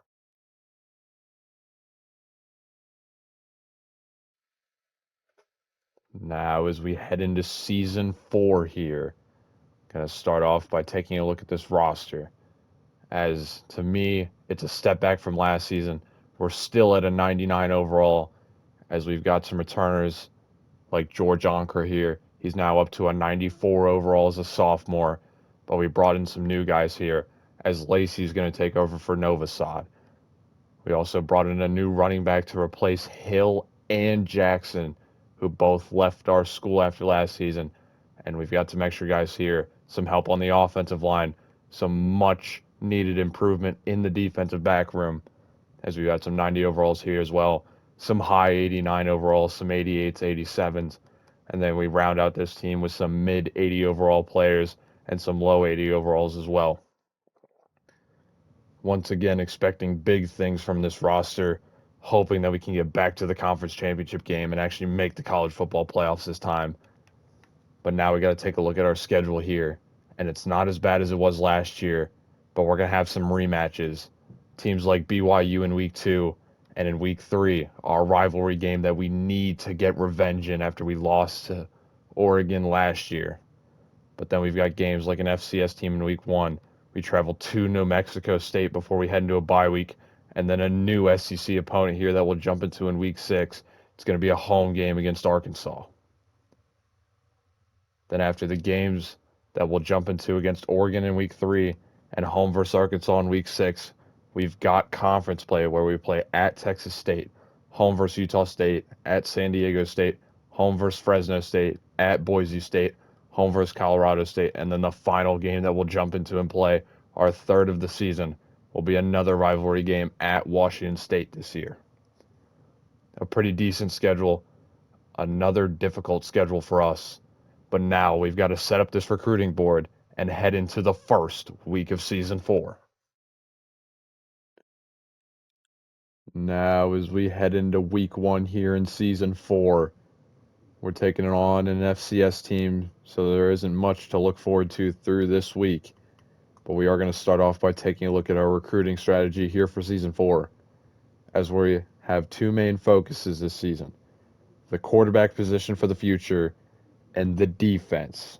The defense was our weak spot last season, so we are going after 2 edge rushers, a defensive tackle, 3 linebackers, a free safety as well on the defensive side. But on the offensive side, I am targeting 2 quarterbacks. To me, the number 1 quarterback in the class here, and then a 4-star Cahill to try and go after if we cannot get Dobbs. So either way, we should be leaving this class with a gem quarterback, whether it's the 5-star or the 4-star. It could be both. I would be fine with either, but we also have a 5-star running back here, a 4-star receiver, and a 4-star tight end with 2 4-star offensive linemen to round out our class, who we're targeting here in the first couple of weeks. And down below them, we've got a ton of extra 4 and 5 stars who we could go after, but we're likely going to get locked out here in the next couple of weeks. So now we're going to go ahead, sim to our first game that we'll jump into. It will be against our rivals, the in-state rivals, the Oregon Ducks. Now, after simming through the first 2 weeks of the season, both us and Oregon currently ranked inside the top 15 after winning both of our first 2 games. And now in our games, we would end up destroying the FCS team. Expected at this point, we would win 52-0. But then at home versus BYU the very next week, we would get another win against them as we would win 41-23. So now we're heading back home for this rivalry game here against 10th ranked Oregon, as they currently have one of the Heisman favorites in Damon Williams Jr. Now, after winning those first couple of weeks, we've gotten a little bit of momentum in recruiting, as both the quarterbacks have us first on our board, and almost everybody else, except for this edge rusher down here, who has us at second, and this free safety as well, who has us at second. So hopefully this momentum can keep our recruiting class going. But now we've got to keep things moving here and get our revenge after that heartbreaking loss to Oregon last year. So now we're going to go ahead and jump in as we look for our revenge here against the Oregon Ducks. Now, as we head into this game here against our in-state rivals, the Oregon Ducks, we're looking for our revenge after we ended up losing in embarrassing fashion last year in the final seconds. But with a completely new offense after losing guys like Novosad, Bo Jackson, De'Aaron Hill, and Carrion on the outside, we're looking for some huge guys to step up here and get us a win here against a top 10 Oregon team. A drive that's already taken us 4 minutes here as we're inside the 25. Going with a pitch here to Enna to the outside. Enna to the 20, the 15, the 10. He's got enough speed to go all the way to the end zone, and we're going to score the first points of this game. Here on 3rd and goal, it looks like Oregon might go with a QB sneak, and Damon Williams is going to get into the end zone, as that's how Oregon ties this game up at 7. First and 10 here for Oregon. They're going to go with play action. Drop back, taking a shot downfield, but it's going to be intercepted by Scott. Scott could return this to the 20, the 15. He's going to dive for the end zone. And even after our punt to give it back to Oregon, we get a pick six immediately from Jameer Scott. Second and goal from the 8. Going to bring in the backup running back here as we're still going to keep it on the ground with Carr. Carr with his first carry and his first touchdown is we're going to take a double-digit lead. Third and 14 here. Oregon going with 5 wide as they're going to drop back the pass here. Nothing's opening up for Damon Williams. He's going to dump it off, and it's going to be intercepted by Haynes. The second interception of the half, and Damon Williams is struggling to get the ball through the air here. First and goal from the 2. Trying to get Enna into the end zones. We're going to swing it out to him. Enna's got a wide range of running room, and he's going to find the end zone as he's now over 100 yards with a touchdown. Here on 4th and 14, we'll bring out the field goal unit to give us 31 points, and it's good.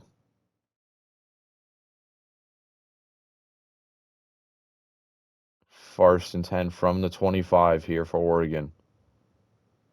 They're going to drop back to pass. They're going to get it out quickly here to the running back, who's going to juke to the 40. He's going to fumble, and it's recovered by Oregon State.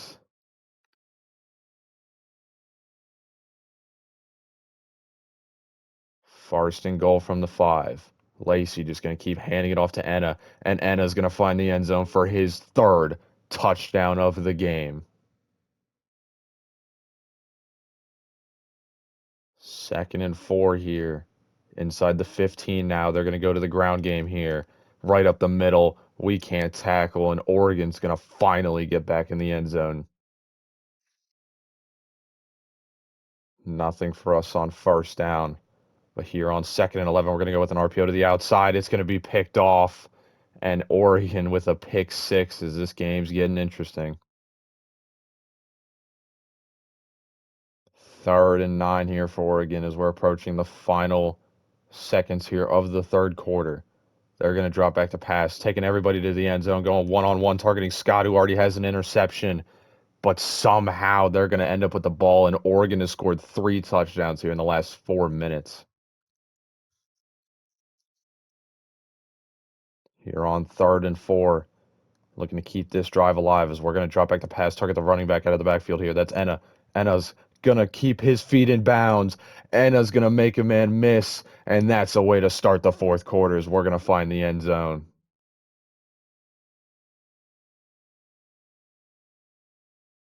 First and 10 here. 93 seconds left for Oregon as they're going to go on the ground here. A surprising move, but it might work for them as 40 million jukes later, and that's a long rushing touchdown.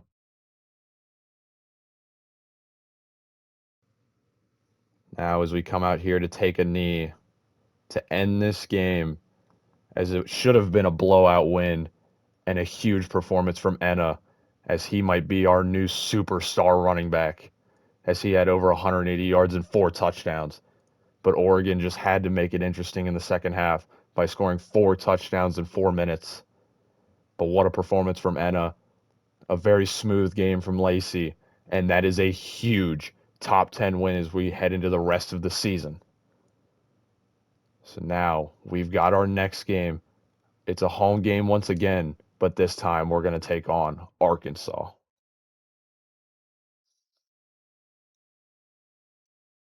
Now, as we head into this game here against an unranked Arkansas team, but it is an SEC team, so we've always got to be careful. Now, after we got that win against Oregon, we would end up playing one more game against New Mexico at New Mexico, and we would win 52-7. So a nice little tune-up game before a bye week heading into this Arkansas game. So now we're looking for our 5th win on the season to keep rising up inside the top 10. So now we're going to go ahead and head into this game here against Arkansas.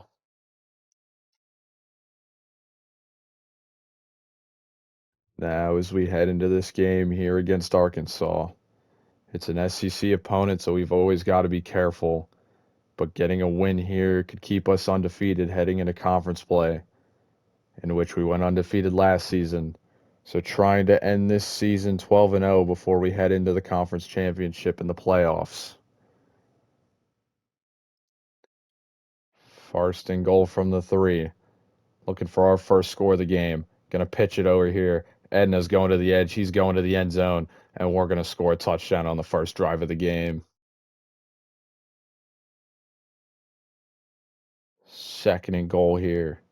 As Edna's already over 110 rushing yards, he's trying to add a touchdown to that. As he's gonna go up the middle. He's gonna find the touchdown. And we are gonna take a 2-touchdown lead. Here on first and 10. Going to start with a handoff. Up the middle goes Edna. And on the first play of our third drive, he's going to go all the way to the end zone as he's closing in on 200 yards rushing. Arkansas's first passing yards of the game go for 8, and they're going to drop back here. Nothing opens up yet. He's taking a shot downfield, and it's intercepted by Barnhart. We could get a chance to return it here as we're inside the 30. And what is going on here for Arkansas? Here on first and 10 after the Arkansas turnover. Going to try and find the end zone here as we're going to start with a pitch. Terry's going to keep on going, and there's no way we've scored again. 28-0. Second and 6 here. Going to go back to the ground with Edna as he's across midfield, and there's no way Edna's doing it again. This might be the greatest game of all time from a running back. Second and 12 here. We're going to send the house as Arkansas dropping back. They're taking a shot downfield. It's batted up and intercepted. And everything you can think of is going wrong for Arkansas. We've got 15 seconds left. Arkansas is going to drop back the pass. They're taking a shot downfield, targeting Scott, and it's intercepted. Oh no, Arkansas turning it over again.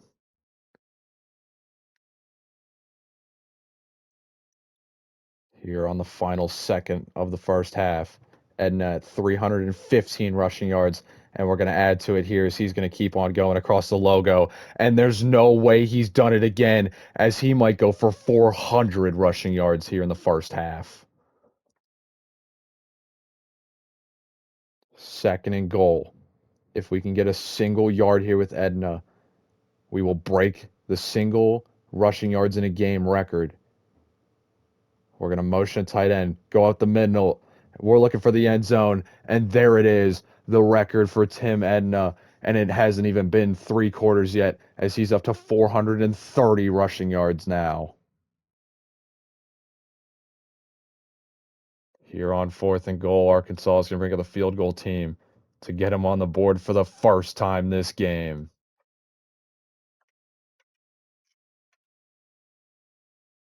Second and goal here. Going to start with a motion, hand it off to Carr, try and get him in the end zone. As we're going to hand it off to him, he's got a running lane, and the backups have found the end zone here in the fourth quarter. First and 10 here. Unfortunately, it's going to be backups versus backups. They're going to drop back. They're going to go over the middle, though. But it doesn't matter, as it looks like Arkansas is going to find their first touchdown of the game here in the fourth quarter.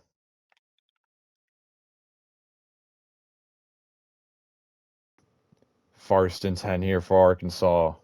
About 5 minutes left here in the game. They're going to drop back to pass. They're taking a shot downfield, and they're going to find another touchdown as we got to find our heads back in this game. Here on fourth and 10, we'll bring out the field goal team to give us 59 points.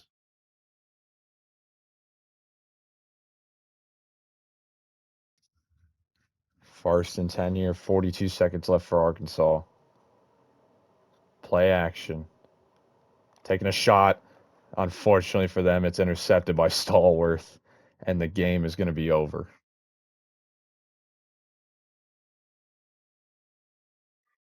And here with 5 seconds left, we'll just let the clock run out here and get a nice 59-17 win after a record-breaking game from our running back Edna, going for over 230 yards through the air and 443 rushing yards and 6 total touchdowns. He's only a sophomore and he's breaking records here as we destroy Arkansas at home. So now we've got to sim through conference play until we reach our final game against Washington State, where hopefully we are still undefeated. Now, after beating up on Arkansas in week 6, we have simmed on here to the final regular season game where we are taking on 5-6 Washington State. But we are currently the 9th ranked team in the entire country at a perfect 11-0 record.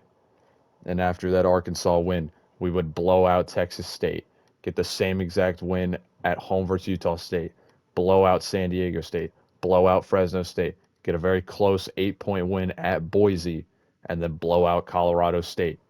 Now heading into this game here against Washington State.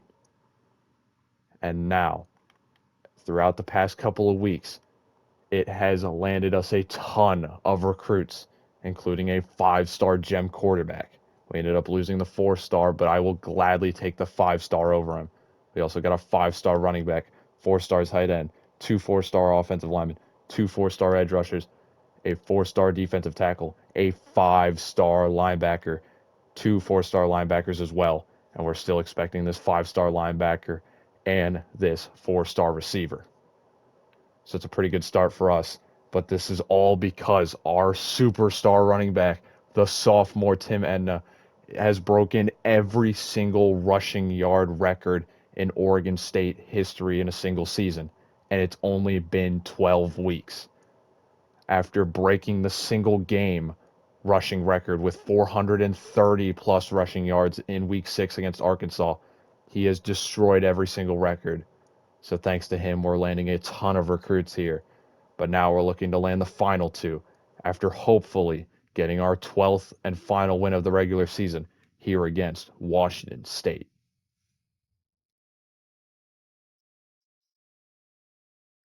Now heading into this game here against Washington State. It will be our final game before the Pac-12 championship game, and we're looking to end this regular season 12-0. We're also looking to break even more records with our superstar sophomore running back, Tim Edna. And we even have guys like Lacey Jr., who's looking for records of his own. 3rd and goal here from the 3. Looking to cash in as we're dropping back, going on a slant. That's a wide open Terry in the end zone, and we're going to take a very quick touchdown here. 1st and 10 here from the 15. We're going to drop back to pass, have a wide open receiver. That's Terry, and we're going to find the end zone once again here as we're going to go up 14-0. 1st and 10 from the 25. They're going to go with a screen here, get it to the outside, but we're going to immediately hit stick him, but he's going to break a tackle, and it's going to be a fumble, and we're going to recover it.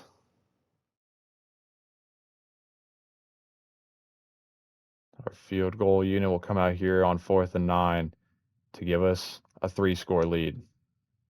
17-0.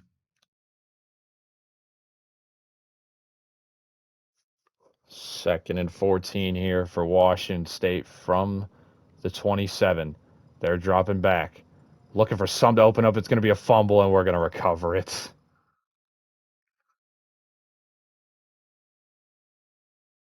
2nd and 10 here after the incompletion.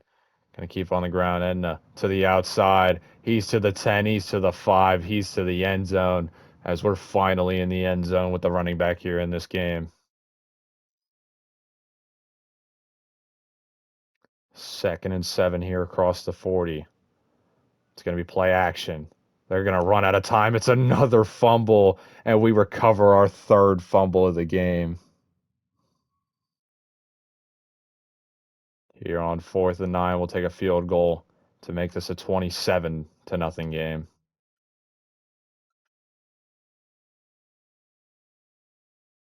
Third and 7. Going to drop back to pass. Waiting for some to open up here. So we're going to scramble out with Lacey. Lacey's got enough speed. He's going to find the first down. He's going to find the end zone as he's got a rushing touchdown here, and we have gotten 4 here in the first half. Here on 4th and goal. To get their first points, they're going to go with a field goal, and it's good.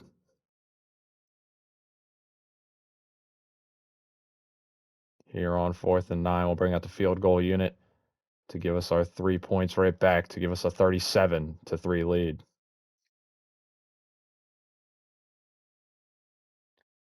Washington State will start their possible final drive here, 1st and 10 from the 41. Going to go with a stretch play here, as it's going to be a fake, taking a shot downfield. And that's a beautiful play call, as they're going to find their first touchdown of the game here late in the 4th quarter. We'll come out here 1st and 10.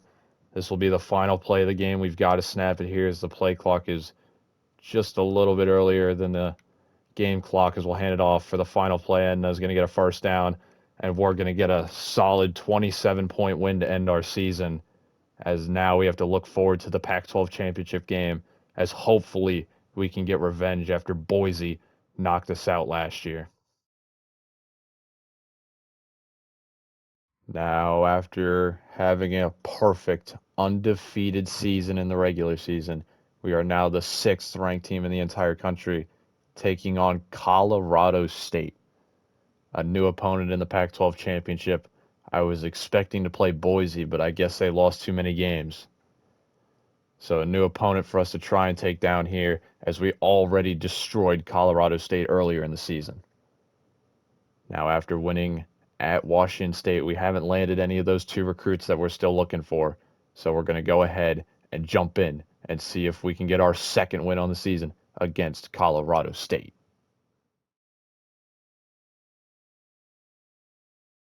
Now, heading into this game here, it's the Pac-12 championship.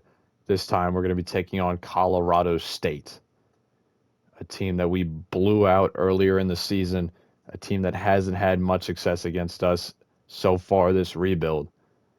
And now we're looking to go 13-0 as we look for a first-round bye in the college football playoffs. Now, as we jump into this game here in the 4th quarter with just over 3 minutes left, we have dominated Colorado State, as that's a good tackle there. Currently winning 34-3.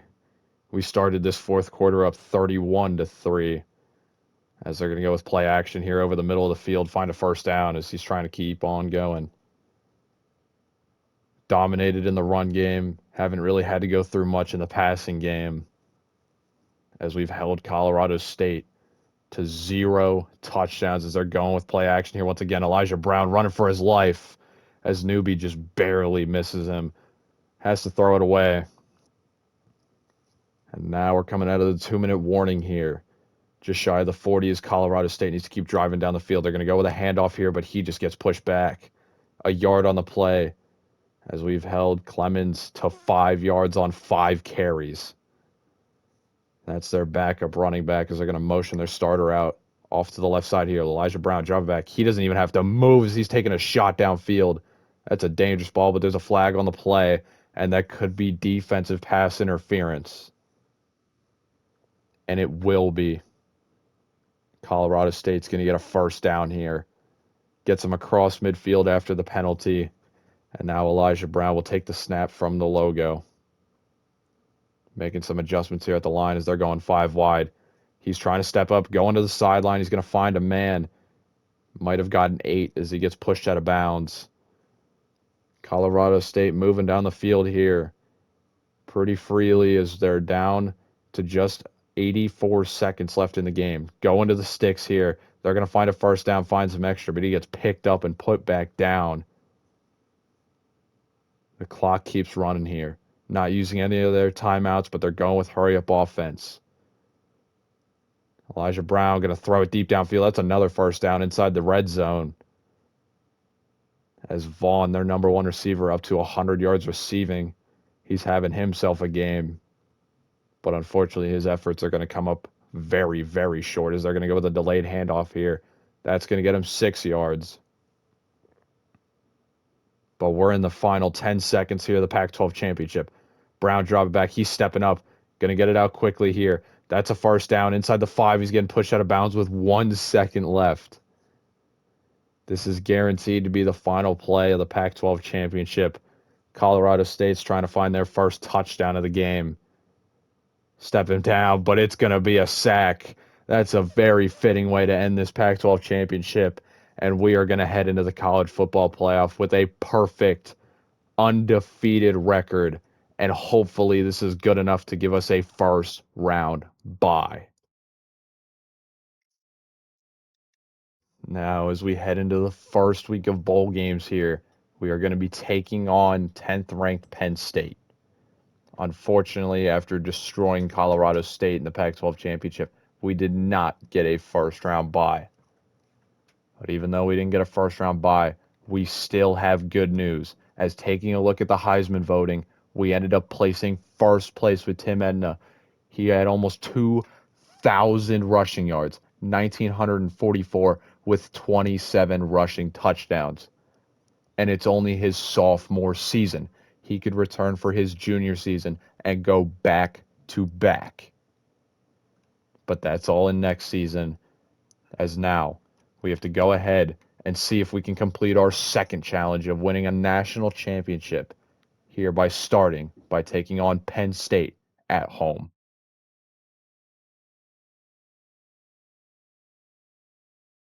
Now, as we head into the first round of the college football playoffs here, we get a home game after we traveled to Texas Tech last time. But this time we'll be taking on a new Big Ten opponent. It will be 10th ranked Penn State. We've been taking on Oregon all rebuild, but now we get a new look at the Big Ten as we do have the overall matchup and the Heisman winner as we look to advance in the college football playoffs. We'll jump in here as we're now under 3 minutes left in the game.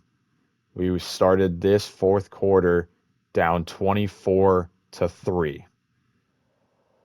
But after some touchdowns, some extra points coming through, we were down 24-21, but then Penn State just scored a touchdown before this drive, and now we're taking a shot as we're able to haul that in even through all the rain. Going with hurry-up offense here as we're trying to bring it back within single digits. Lacey getting to the line here.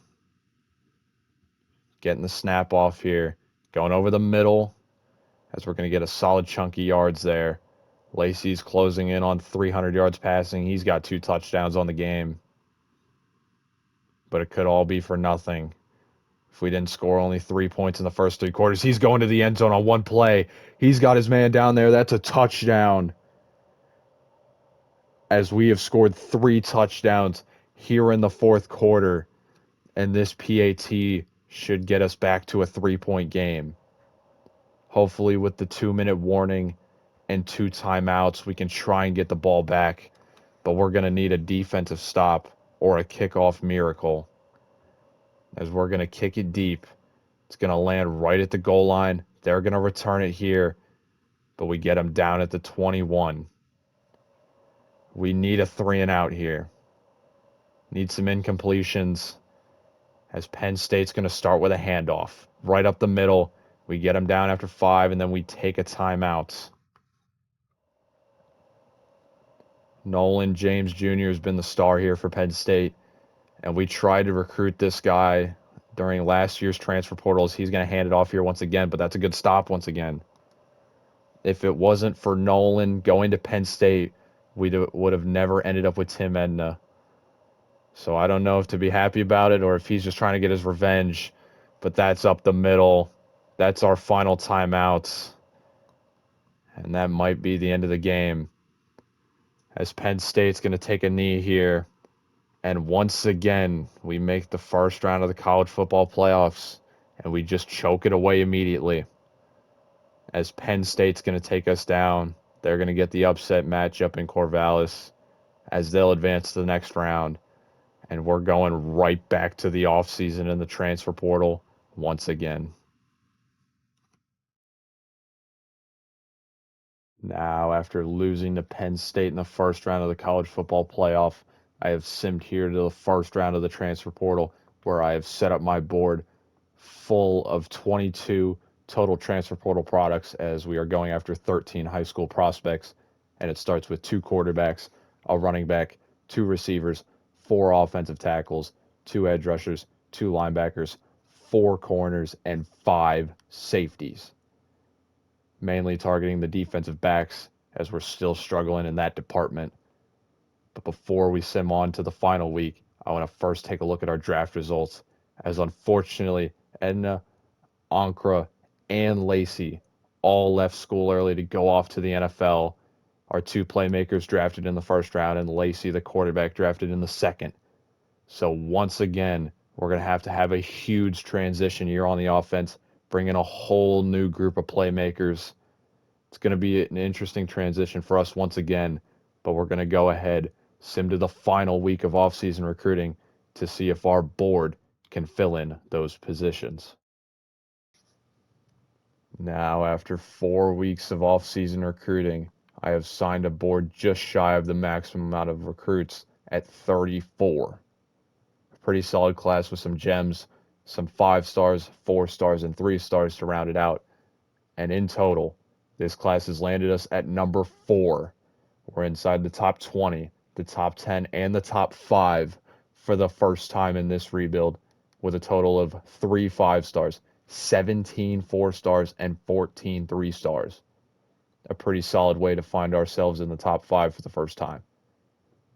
A pretty good start for us. I have extremely high expectations heading into next season, and hopefully we can finally win a college football playoff game. So now we're going to go ahead and head into season 5.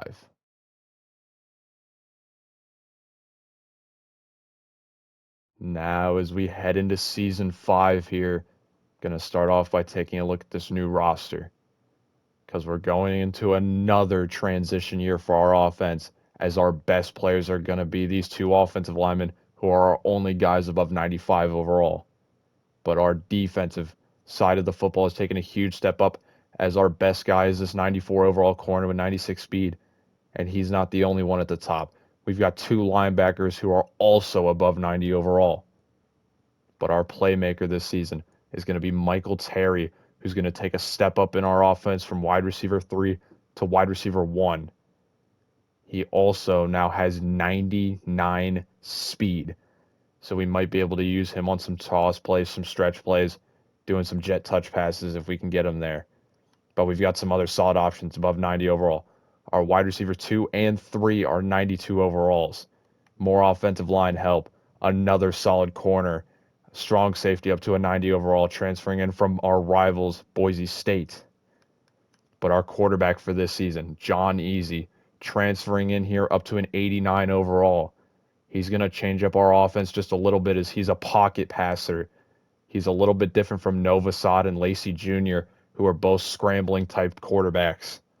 So hopefully Easy can fill in and be a different type of quarterback, even though he might not be up to the Heisman level that they were.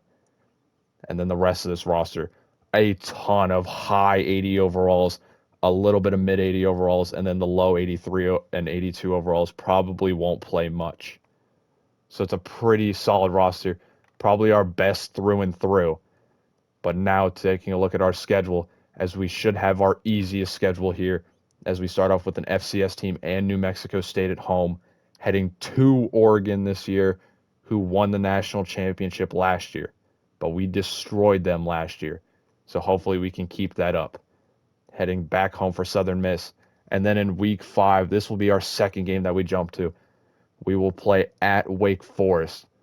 And surprisingly enough, they have the current Heisman favorite, a 96 overall quarterback. So it's going to be fun to see what kind of things he can do and see if our defense can put a stop to that Heisman hype.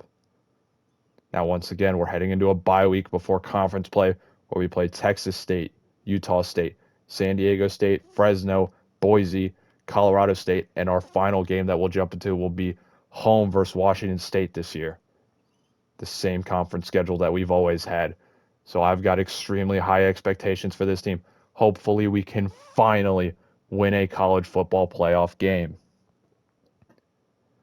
But now we're going to go ahead, set up this board, and then simulate to week 1 against that FCS team. Now, as we head into week 1 here, I'm going to start off by taking a look at our board as we're going after a wide range of different positions here. It's going to start with a quarterback, running back, 3 receivers, a tight end, 4 offensive linemen, an edge rusher, 2 corners, and a strong safety. No linebackers this year, as we can try and fill those positions throughout the transfer portal. There's a ton of extra guys down here. We're likely not going to land any of these guys, as we're probably going to get kicked off their board in the next couple of weeks. Nothing too special this season. I don't think anybody will be able to develop in time going into season 6 to make a real impact. But if we can get a gem, if we can get somebody to fill in for some roles, that would be fantastic for us. But now we're going to go ahead, sim on to our first game that we'll jump into and play, and it will be our rivalry game against a top 5 Oregon Ducks team. Now, after simming the first 2 weeks of the season, we went a perfect 2-0, and we have moved inside the top 15, up from 16 to 14. But we're taking on our in-state rivals, the reigning national champions, second-ranked Oregon, who also is 2-0. Now, those 2 wins haven't benefited us too much in recruiting, but those wins were by huge margins, as in week 1 we would destroy the FCS team 52-6. And then right up the very next week, 49-21 against New Mexico State. So now taking on Oregon here after splitting the last 2 matchups. We're looking to solidify our dominance here with a brand new group of guys as we are traveling to Eugene to see if we can get another win in this rivalry series here against Oregon.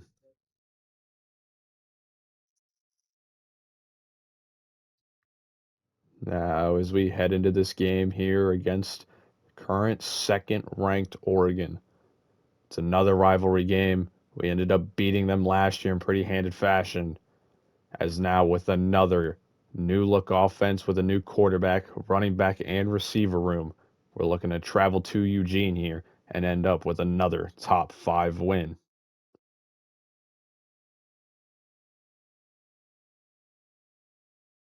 First and 10 as Oregon's already crossed our 30.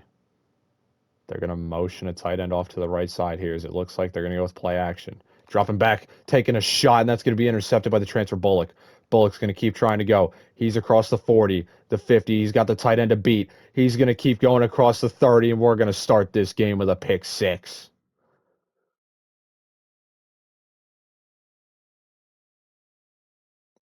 Third and 4 here for Oregon.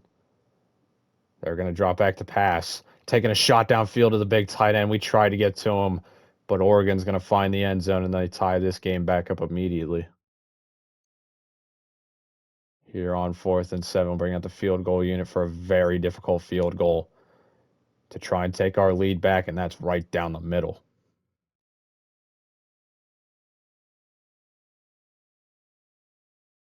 Second and 16 here after the sack. From the 35, they're going to motion out their running back as they're dropping back to pass. Hannon's loading up for a shot deep downfield, and there's no way we're burnt, as Oregon's going to take the lead on a crazy throw from Hannon. First and goal for Oregon. They're demolishing us here on this drive. They're going to go with play action. Dropping back, looking for the end zone. Hannon's going to step up. He's going to float it. And it's a diving catch for a touchdown, as Oregon is demolishing us here in this first half. We've got first and goal here from the 3. Targeting that left side 3-on-3 as we're going to go to the left side. Carr is going to find the end zone. We have our first offensive touchdown here of the game. Here on 4th and 17, Oregon will bring out the field goal unit to give their touchdown lead right back, as it's good.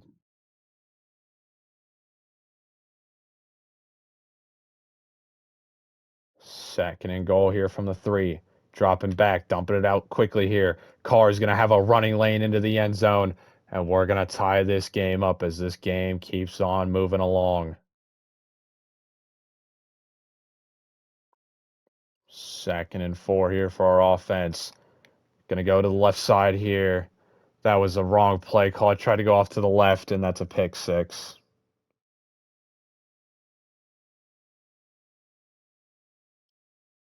First and goal here. Going to go with a run with Carr. Carr trying to fight his way. He's getting pushed forward, and we're going to tie this game up at 31. Third and 6 here as Oregon finally crosses the 20. They're going to drop back to pass, taking a shot. There's a wide open receiver on the slant.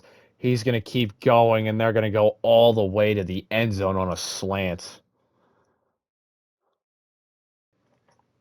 First and 10 here for Oregon.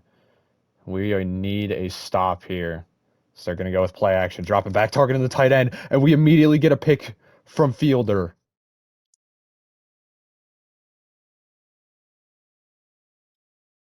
Third and 5. Oregon's letting the full house go as they're going to drop back to pass here. They're going to go over the middle of the field, and we're going to get burnt, and Oregon's going to find the end zone as they've destroyed us here. Here on first and 10, Oregon's going to take a knee as they just outplayed us in this game. We could not get a stop on defense, even though we had 2 turnovers. One was a pick 6, the other was a late interception that didn't matter much. But Oregon's going to get the win here as we keep flip-flopping wins, as Hannon had himself a fantastic final rivalry game with over 400 yards and 5 touchdowns. As Oregon's going to get the win, they're going to go to 3-0. We're going to fall to 2-1 as we head into our next couple of games. Now, as we head into this Week 5 matchup here against the top 25 Wake Forest team, who is currently 3-0, and they also have the current favorite in Heisman voting. Their quarterback has led them to a top 25 appearance now. But taking a look at us now, we are currently 3-1, up to 22nd in the country after unfortunately losing to Oregon in Week 3. But we would travel back home and get a nice 31-8 win against Southern Mississippi. So we're looking to keep this momentum going here as we're going to jump into this game here and see if we can take down the Heisman frontrunner and his top 25 Wake Forest team. Now, as we head into this game here against Wake Forest, they're in the top 25 for the first time this rebuild as they have the current Heisman favorite at quarterback. This could be a trap game, even though they're a much lower overall than us. With the Heisman winner at quarterback, they can try and get a win here against a top 25 Oregon State team. But we're also looking for our 4th win on the season. We're looking for our defense to step up here as we're trying to get a win here at Wake Forest. First and goal from the 2. Our first scoring chance of the game is we're going to motion over a receiver here. We're going to dump it off to him on a jet touch pass. We're going to find a lane, and Ferguson's going to find the end zone, and we're going to score the first touchdown here of the game. Here on 4th and 1, Wake Forest will take the field goal to try and get 3 points back as it's right down the middle. First and 10 here from our own 20. Going to start with the ground game up the middle with Carr. Carr's going to find some space. He's going to break a tackle. Carr's going to keep spinning around, and Carr is going to find the end zone on the first play for a nice 80-yard touchdown.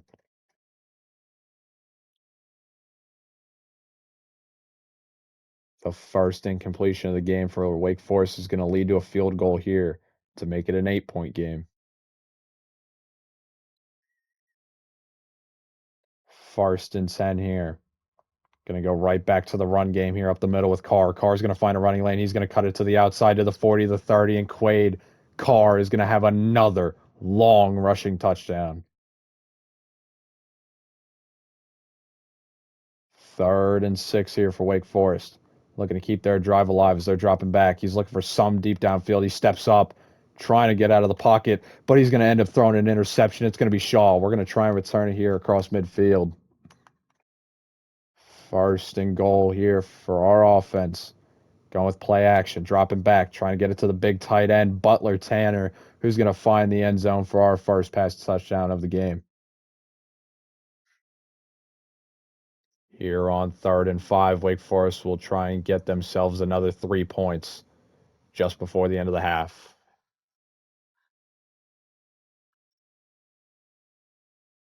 Second and goal here from the 2 is Wake Forest trying to fight their way into the end zone. A handoff up the middle. There's a lane, and they're going to find their first touchdown of the game. Second and goal here from the 3. Going to go to the ground game, take a toss up to the end zone on the RPO instead, and we're going to find the end zone for our second passing touchdown here. 1st and 10 here for Wake Forest. Pinned inside their own 15 once again as they're going to motion a receiver over here, hand it off to him, trying to get to the outside as he's going to find some space. He's going to keep on going. He's across the 50. Does anybody have enough speed to get to him? No, we don't, as he's going to go all the way for an 88-yard touchdown. 3rd and 4 here from the 22. Going to drop back to pass once again on a slant. That's a wide open Ferguson, and we're going to find the end zone once again as we've crossed 40 points here against Wake Forest. 4th and 13 here for Wake Forest. They're just going to get back on the ball. They're going to go to the air, go to the end zone, and why is he so open as Wake Forest is going to find another touchdown?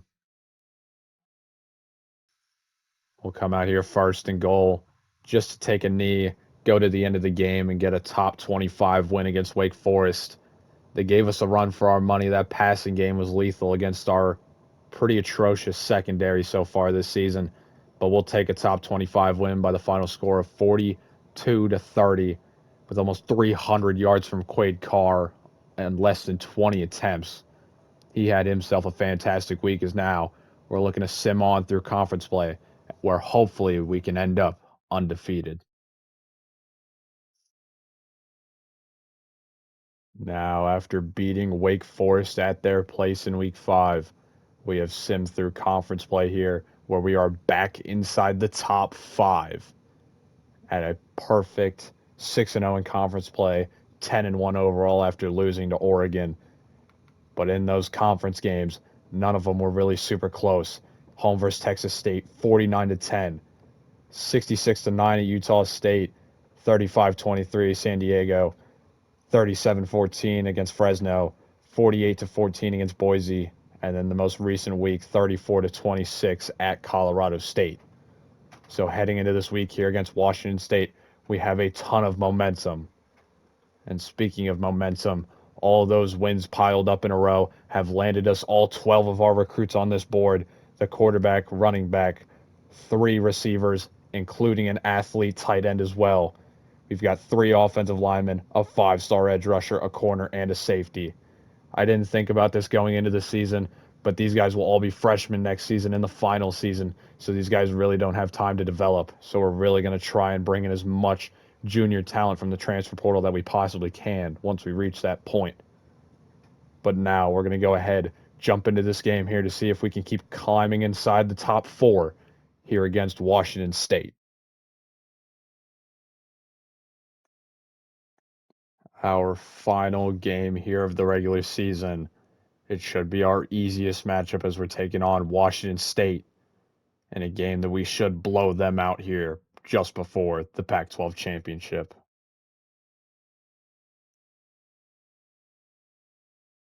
We'll bring out the field goal unit here on 4th and 9 to send the kick as deep as we can go. And it's just going to squeak in as we take a 3-point lead. Here on 4th and 4, they're going to kick the field goal to try and tie this game up at 3. It's up, and it just has the leg to squeak through. 3rd and 5, we're going to drop back to pass here. Wait for somebody to get open. We're going to throw a slant deep down the field. That's Terry. Terry's going to run his way all the way to the end zone, and we're going to score the first touchdown here of the game. Here on 4th and goal, the field goal unit will try and make this a 4-point game.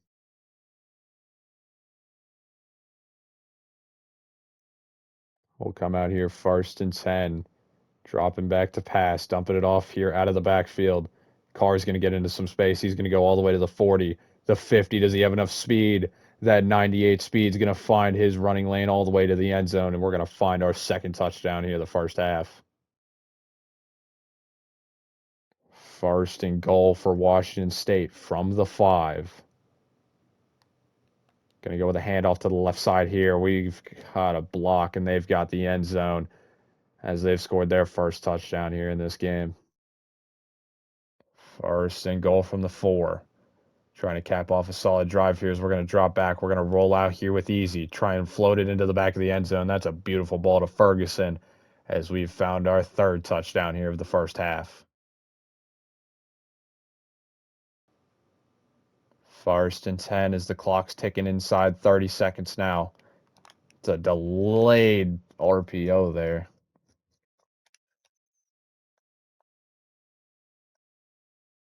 Washington State's getting back to the line quickly here as they've got 10 seconds left. They're dropping back. They got to go to the end zone now, and they're going to find it immediately. We'll come out here first and 10 with one final play before the half. Going with the ground game. Right up the middle goes Carr. Carr's going to cut it back outside, and we've done it again. It's just before the end of the half. We're going to find the end zone as our offense is carrying our defense. First and 10 from the 13. Going to go with play action. Drop back, go underneath. That's a wide open Ferguson. He's going to walk his way into the end zone as we start our second half with a beautiful drive downfield. Here on 4th and 14, Washington State will bring out the field goal unit to make it a 15-point game.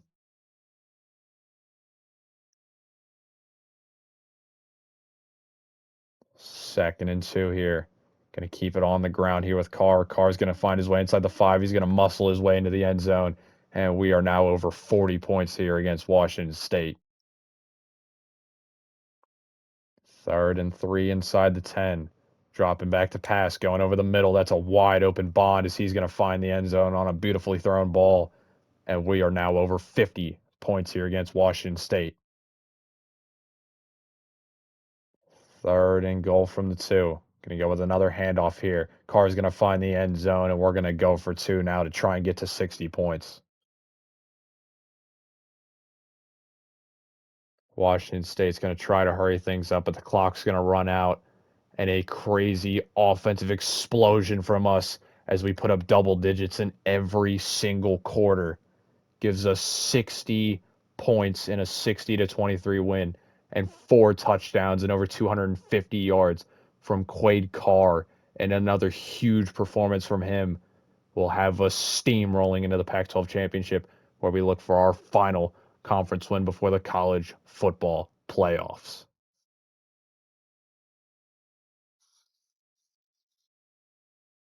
Now, after a historic performance from our team against Washington State in the final week of the season, we will be taking on Boise State in the Pac-12 championship, as they are currently 8-4 and 5-2 in conference play.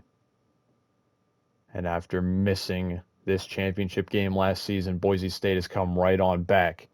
But I don't know if they want to face this team, as we destroyed them earlier in the season. But maybe they can get the revenge here in the Pac-12 championship. So we're going to go ahead and jump in to see if we can clinch our spot in the college football playoffs. Now, as we head into the Pac-12 championship here, looking to keep our conference record undefeated, as this time we'll be taking off Boise State. They had a year off last year as we played Colorado State last year, but they've come right on back here looking for their revenge after we destroyed them earlier in the regular season. But for us, a win here could possibly push us inside the top 4 and give us a first round bye in the college football playoffs. We'll jump into this game here first and 10 inside the Boise 30 as they currently hold a 7-point lead. That's a handoff to Carr, who's able to find 4. as he's had a pretty inefficient game on the ground. 18 carries for 66 yards. As we're going to fake the swing pass to him, but he's going to dump it off anyway. And Carr cannot escape as we're going to go right on back.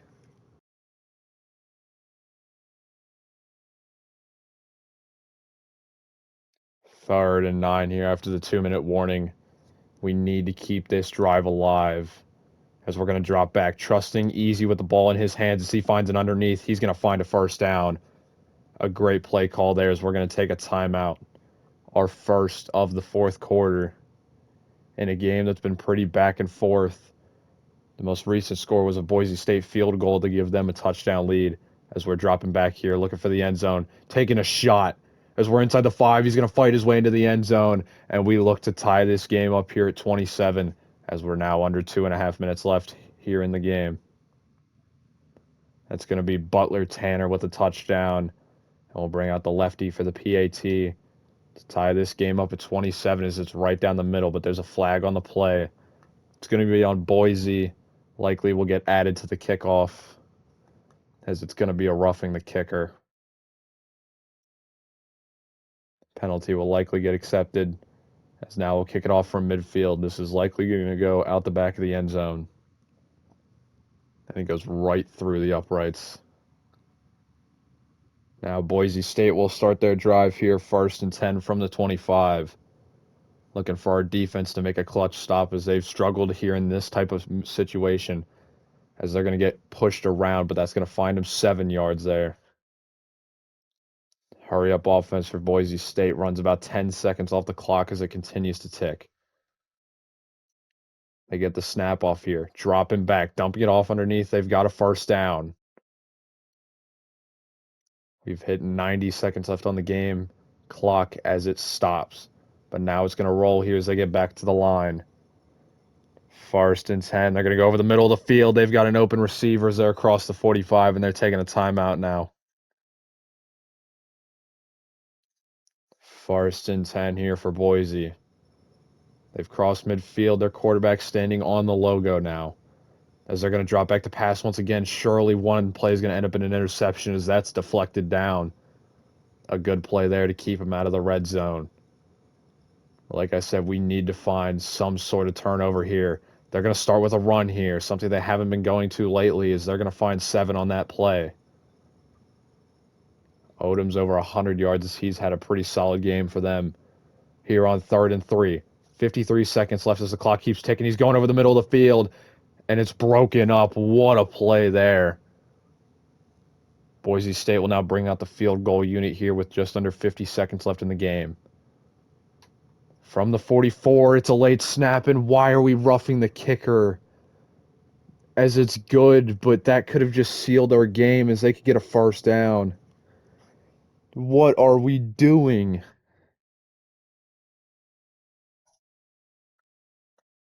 As they're going to decline it. They're going to take the points.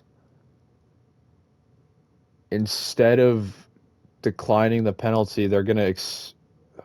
I'm so confused. I would think Boise State would just accept the penalty and take a shorter field goal when the clock winds down, but we'll get a 1st and 10 here from the 21.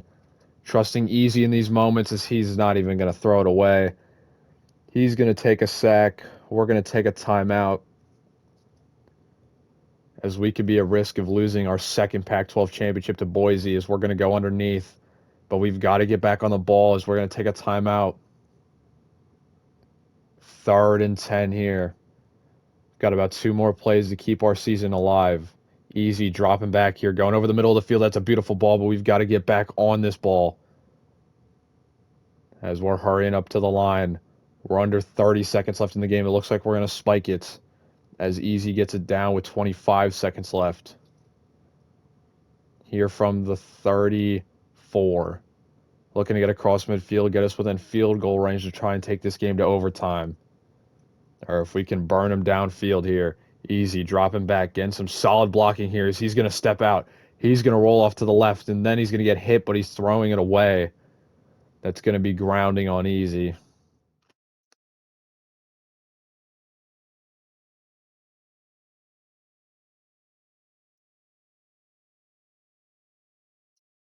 Penalty you cannot take there 3rd and 15 here with 18 seconds left. Just keep hurting ourselves in this game as we're dropping back. Once again, they're sending pressure. That's a wobbly ball to the sideline. And now here on 4th and 15. One more play for our Pac-12 championship hopes. Easy, stepping up, going with a deep shot here. There's a flag on the play, and that could be pass interference as it's on Boise State. It's pass interference, but it's not going to be a spot foul. We've got 7 seconds left from the 45. If that was a spot foul, that would have given us field goal range. But we might have to go to the end zone here. Easy, a ton of time, throwing it deep. The game's going to be over as the ball falls incomplete. And once again, a team that on paper should destroy Boise State just cannot find the clutch gene as we're going to lose 30-27 in the Pac-12 championship game. But hopefully this loss won't knock us out of the college football playoffs. Hopefully we can keep our home field advantage. But now we're going to go ahead and sim on to the first round to see if we retain our home field advantage. Now, after that loss to Boise State in the Pac-12 championship, we dropped all the way from 5 to 12 in the rankings. But unfortunately, that did not get us the last spot in the college football playoffs. It kicked us out into the Alamo Bowl here as we're going to be taking on 8-4 Texas Tech. Something I was not expecting. I was at least expecting us to get the 11 seed, but unfortunately that just does not happen when you lose in the Pac-12 championship game to an unranked team. So now we're going to go ahead here, jump into this Alamo Bowl, and see if we can get our final win on the season here against an unranked Texas Tech team.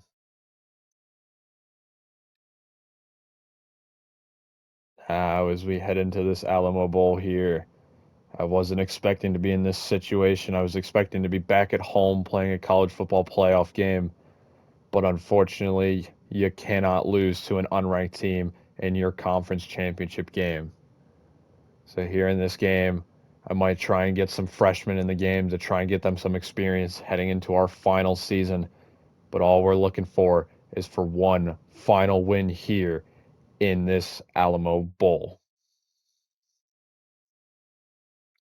Now we'll jump in here.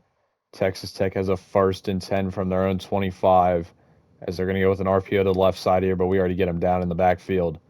A great wrap-up tackle there as we currently have a 27-14 lead after we just scored a field goal before kicking it off to Texas Tech as they're going to drop back the pass here, go underneath to that left side once again. He might get a first, but he got shoved right back. 3rd and inches here for Texas Tech. They could probably just push their way forward.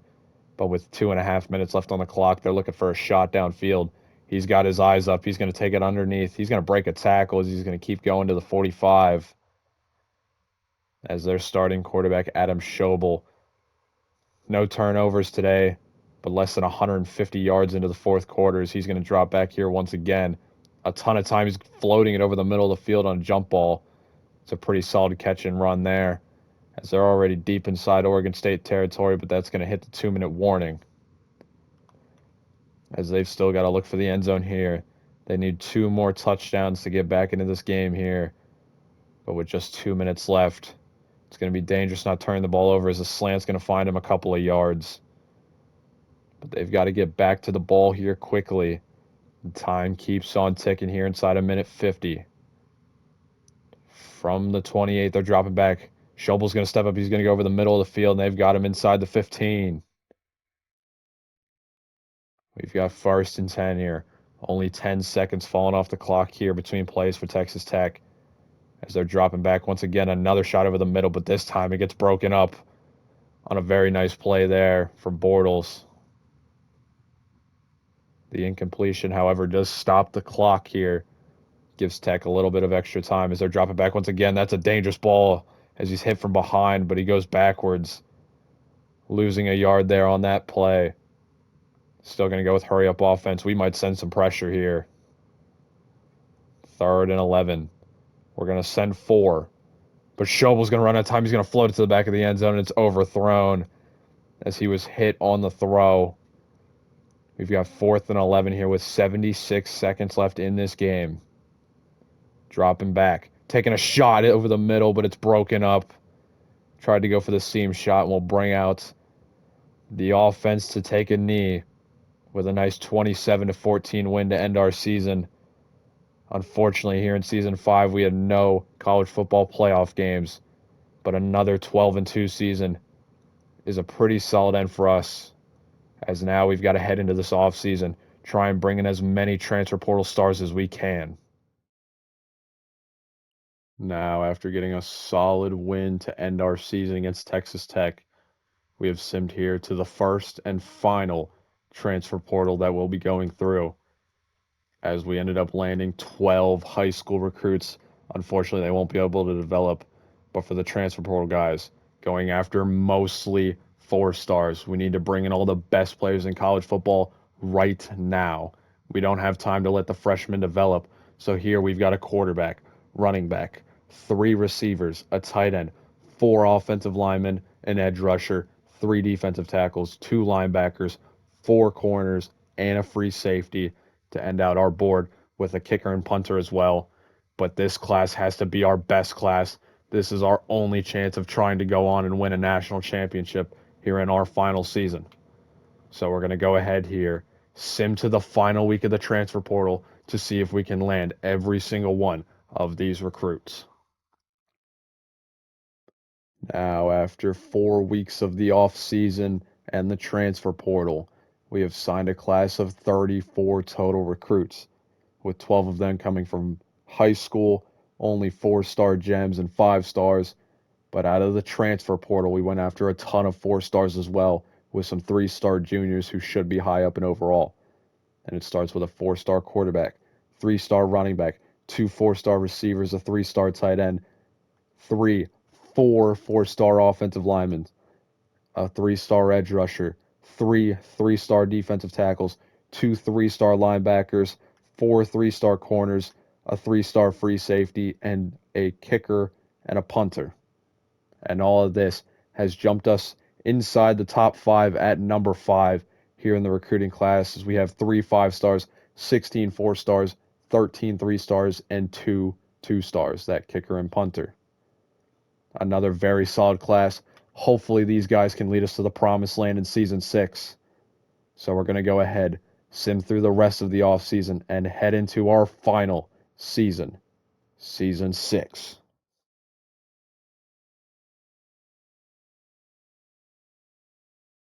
Our final season here, Season 6. The pressure of a mountain has built up on this program, but we easily have our best roster to try and go win a national title, as our 3 best players, a 99 overall center, a 99 overall left tackle, and a 98 overall right guard, should be a fantastic offensive line to be guarding our freshman redshirt quarterback, Chad Dobbs, up to a 96 overall as a freshman. Unfortunately, Easy's going to have to take a step back, even though he's likely going to be drafted as a first-round quarterback after this season. We've got some more offensive line help, but our wide receiver 1, DJ Tolbert, he burned us at Oregon last season, but he ended up leaving, transferring in here to Oregon State, going right across town. Hopefully he can have a fantastic season for us. And even in the backfield with Dobbs, Steven Butler's up to a 95 overall with 94 speed as a sophomore. But even the defense has some heavy hitters, like Kaufman here up to a 95. And then even after some more offensive line help, we've got 2 linebackers, Skaggs and Haskins, all above 90 overall. And even in the secondary, Shaw's up to a 91. Kuma's up to a 91. We've got another linebacker here up to a 91. And the rest of this team is all 90 overalls, some high 80 overalls, the 88s, the 89s, the 87s, with some mid 86 overalls, taking some backup roles on this team. So this team should have a fantastic season here. It should be a good one, as we're still looking for a national title. Hopefully this team can go undefeated, as we do have another pretty difficult schedule. Week 1, we've got a home game against San Jose State. Then we travel to Kansas State, where we head into our first rivalry game, once again against the Oregon Ducks, who are ranked inside the top 5 They ended up beating us last season, so we're going to look for revenge here in our final season. Then we have an FCS team heading into a bye week where we will take on a ranked Florida State team at home, heading into our final bye week before we have the same conference schedule that we've had every single season. Texas State, Utah State, San Diego State, Fresno, Boise, Colorado State, and Washington State will be our third and final game here of the season. Hopefully, all of these wins can lead to an undefeated season, and hopefully, we can finally get a Pac-12 championship after we lost last season to Boise. But that doesn't matter if we don't make the college football playoffs and then go to the national championship and win it. So now we're going to go ahead here, set up our board, and then head into week one, where hopefully we can start our national title run. Now, as we head into week one here of our final season, we'll be taking on San Jose State in a home game. We don't need to go through the recruiting class this season, as this is our final season, so none of these players will have an impact here on this rebuild. But I do want to take a look at the Heisman favorites for this season, as we currently have two of our three quarterbacks in the top five. Easy, unfortunately for him, he's going to be the backup this season, so he will not be winning this trophy. But Chad Dobbs is currently third, who will be our starter. Maybe the freshman can come in here and win a Heisman Trophy in his very first season starting. It wouldn't be our first trophy that we've won in this rebuild, but maybe we can keep on winning trophies here. Win multiple Heisman trophies. That would be nice for us. But now we're going to go ahead here, skip the first couple of weeks, and head into our rivalry game. It will be against the Oregon Ducks.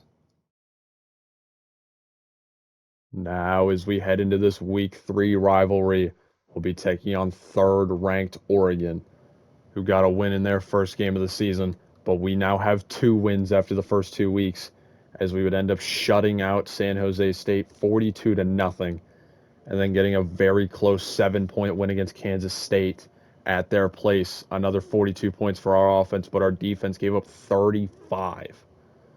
A pretty tough offense for us to go against, but now we're going against an even better opponent here. Even though Oregon has taken a massive step back after they lost a ton of seniors on offense, their defense is one of the best in the entire country. So we're going to have to battle around that obstacle. But now we're going to go ahead here and see if we can end this season on a high note with a rivalry win here against the Oregon Ducks.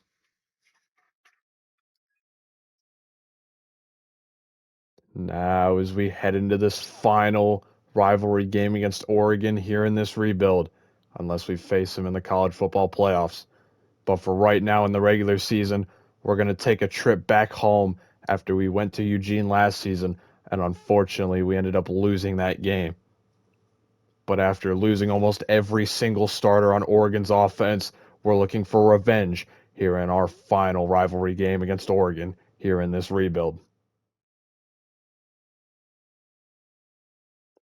First and 10 for Oregon to start their second drive of the game. Going to make some adjustments here at the line as they're going to drop back to pass.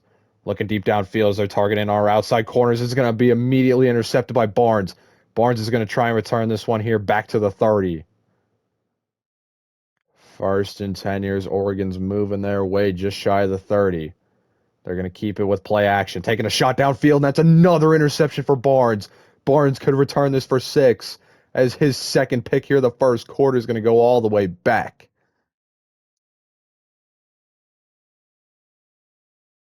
First and 10 for Oregon. Already crossing their 35 here as they're going to drop back to pass once again. They're taking a shot over the top once again, and it's the third pick of the first quarter. Oregon with their first scoring opportunity of the game as they've crossed midfield here, crossed the 35, and it looks like they're going to go back to the run here. Surely there's a holding penalty as he's going to break a tackle. He's going to keep on going and screw the plays. They're going to keep going to the end zone as they tie this game up at 7. Second and 10 here after a first down incompletion. Going to go back to the air as they're going to send pressure. We're going to get it out to the running back, Butler, who's in space. Butler to the 10, the 5, and the touchdown as we're going to take our lead right back. Here on 2nd and 6, we'll come out for a long 56-yard field goal to give us a 10-point lead here before the end of the half. We'll send it deep, and that might be just through as it hits the post and goes in. 2nd and inches here inside the 15. Looking for another touchdown here as we got to get it out quick. Go up the middle with Butler. There's a huge running lane as we're going to find the end zone and take a 17-point lead here against the Ducks. Now to start off this fourth quarter, well, 2nd and goal from the 1. Going right up the middle with Butler. We've got beautiful blocks, and he's going to find his third rushing touchdown as we're destroying Oregon here in Corvallis. 2nd and 8 here for Oregon. They're going to drop back. They're going to go already to the right side. He's going to break a tackle across midfield. He's got a ton of running room on that right side. And Oregon's going to finally find themselves back in the end zone here. 1st and 10 from midfield. Going to go with a stretch play here to the right side as we need one block. We're going to get it as Butler has enough speed to get to the 30, the 20, and he's going to find his way into the end zone as he now has 4 touchdowns here against the Ducks defense. 2nd and goal here for the Ducks. They got stuffed on 1st down. It looks like they're going to go with an RPO here on 2nd down, and they're going to find the goal line as they're going to get another touchdown here in the fourth quarter. Here on 1st and goal, we'll come out to take a knee as a pretty dominant 38-20 win to take down this rivalry series as we had 3 interceptions in the first quarter that really helped lead our offense as we put 5 touchdowns on the Oregon defense. Even with them losing all their starters, I did not expect that kind of step back. But 170 yards and 4 touchdowns for Stephen Butler is a huge way to start off this final season, as now the undefeated season is still alive. Now, after beating up Oregon in that rivalry game, we have simmed on here to our matchup against Florida State, where we will be traveling right back home in this ACC versus Pac-12 matchup. But after that Oregon game, we would end up playing one more game against an FCS team in a game where we had over 220 rushing yards, over 400 passing yards to go along with 7 passing touchdowns. But it's against an FCS opponent, so that's kind of expected out of this kind of offense. So now we're heading into this Florida State game, looking to live up to the hype to see if that Oregon game was not a fluke. So we're going to go ahead here, jump into this game against Florida State and see if we can find our way inside the top 10 for the first time here in Season 6.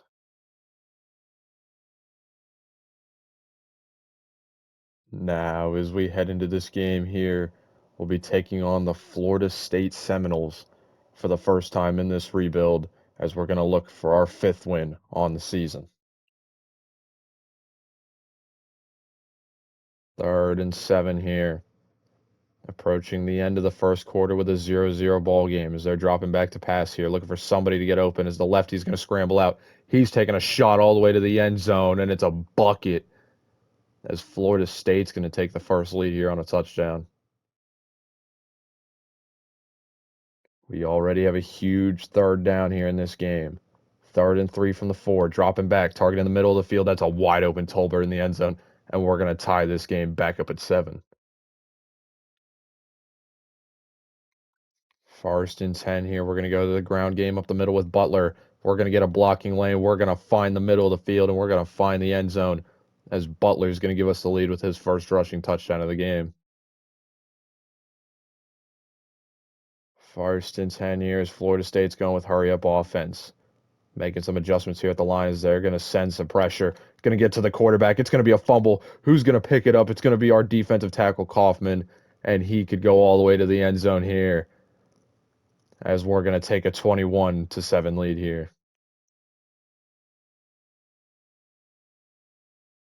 1st and goal here for Florida State. Looks like they're going to go with a screen here to the left side. Can we get to him in time? He's going to get him out in space, and they're going to find the end zone as they're slowly cutting this lead in half.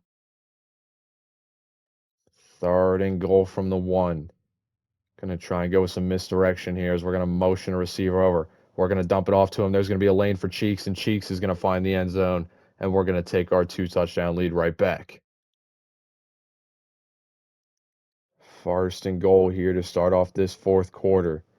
Florida State's going to go to the air here over the middle of the field. It's going to be a catch and a touchdown as it's back to within a single digit. Here on 4th and 7, we'll bring out the field goal team for the first time this game to give us a 10-point lead as it's up, and it should be able to squeak in. Second and goal here from the 2. Trying to put this game away as we're going up the middle with Butler. Butler is going to stiff arm a man and find the end zone as now our lead grows to 38-21. We'll come out here on 2nd and 7, but the clock's going to run out. Going to have a nice 38-21 win in a game where our defense had 8 sacks and a pair of turnovers that will give us a nice 38-21 win as we now head into conference play, still with an undefeated record. Hopefully, throughout conference play and into our final game against Washington State, we can remain undefeated and lock up a bye in the college football playoffs. Now, as we head into the final week of the regular season here, we are currently ranked at number 12 in the country with a perfect 11-0 record. As after that Florida State game, we would have a bye week heading into conference play where none of these games have really been close. 49-10 against Texas State, 56-17 against Utah State, 41-27 against San Diego State, a 42-0 shutout against Fresno, a 42-21 win at Boise State, and then last week a 42-3 win at home versus Colorado State. So now heading into this final week here, we will be traveling to Washington State, who is currently over 500 for a first time in a couple of seasons. So now, with no updates in recruiting, as we don't need to worry about that in our final season, we're going to go ahead here, jump into this game to see if we can end our regular season a perfect 12-0. Now, as we head into our final rivalry game here in the final season, we'll be traveling to Washington State, a team that we have demolished so far in this rebuild. And we look to do the same here in our final rivalry game at their place, because winning this game would give us a perfect 12-0 regular season heading into the Pac-12 championship game where we could lock up a spot in the college football playoffs. First and 10 here. Deep into Washington State territory. We're going to fake the pitch here. Drop back, take a shot downfield. That's a wide open receiver, and he's going to wiggle his way into the end zone as we're going to find a touchdown here in this first quarter. 2nd and 21 here from our own 10 after the sack. Going to go with play action. Dropping back to pass here, taking a shot over the middle of the field. That's a wide open Tolbert as he's across the 40, trying to find midfield as he gets across the 50, the 40, and he could go all the way for a 90-yard touchdown.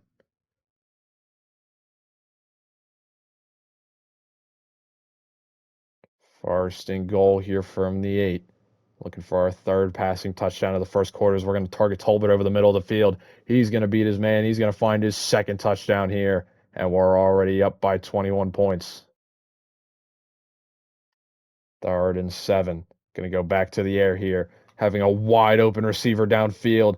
That's Cheeks, who's across Washington State territory, the 20, and he's got enough speed to go the way to the end zone for our second 70-plus yard touchdown here the first half. 3rd and goal here from the 1. Trying to push forward with Butler for the first rushing touchdowns. We're going to hand it off to him. He's going to have a lane, and finally we get in the end zone with the running back, as now that's our 5th touchdown here the first half. With 13 seconds left here inside the red zone already, we'll go with play action. Dropping back here. Stepping up with Dobbs as a look at the lane that opens up. Dobbs in the 5 with his 85 speed, and he's going to run all the way into the end zone. And we have scored 6 touchdowns here in the first half. First and goal here from the 1. Going to try and get in the end zone with Butler again as we're going up the middle. We've got a lane, and there's his second touchdown as we're approaching 50 points now. 2nd and 10 after a first down incompletion. Washington State's already brought in the backup quarterback as they're slowly giving up in this game. But they're going to take a shot downfield. It's going to be batted up and intercepted by Kuma. Kuma's going to try and return this as he's across the 30. He's got enough speed to go all the way to the end zone, and we've crossed 50 points here at Washington State. Third and goal here from the 9. Going to the air here. Dropping back. Stepping up as we've got a running lane, and Dobbs is just going to run all the way to the end zone, as this is one of the greatest performances from an offense that I've ever seen. Here on first and goal after the interception. We'll bring in all the backups as we're looking for 70 points now. Going up the middle, and Flavors is going to give us our 70th point here at Washington State, as this game was over 3 hours ago. We'll come out here for one final play, let the clock run out as we'll end our regular season here in season 6 with a 70-14 win. What a win for us, as now we're heading into the Pac-12 championship game with a perfect 12-0 record, as now we're looking for a possible bye in the first round of the college football playoffs. Now, as we head into the conference championship week here, we will be taking on a new opponent here, as it'll be the first year that we are taking on the Utah State Aggies. After a down year from Boise and a down year from the conference as a whole, we have a new opponent who takes the step up and will face us here, as we do have a history of choking here in the Pac-12 championship, but with our best offense and our best defense that we have had all rebuild long, I don't know if that will be the case. But we're going to go ahead here, jump into this game to see if we can go 13-0 heading into the college football playoffs, as we're looking for a win here against Utah State. Now, as we head into the Pac-12 championship here, like I said, we're taking on a new opponent here in the Utah State Aggies, a team that we demolished earlier in the regular season, and we've demolished them all rebuild long since they've joined the Pac-12. But with our history of choking in the Pac-12 championship, we need to be extremely careful, as our defense needs to take a step up and our offense needs to keep doing what they've been doing all season long. Now we'll jump in here just after the 2-minute warning.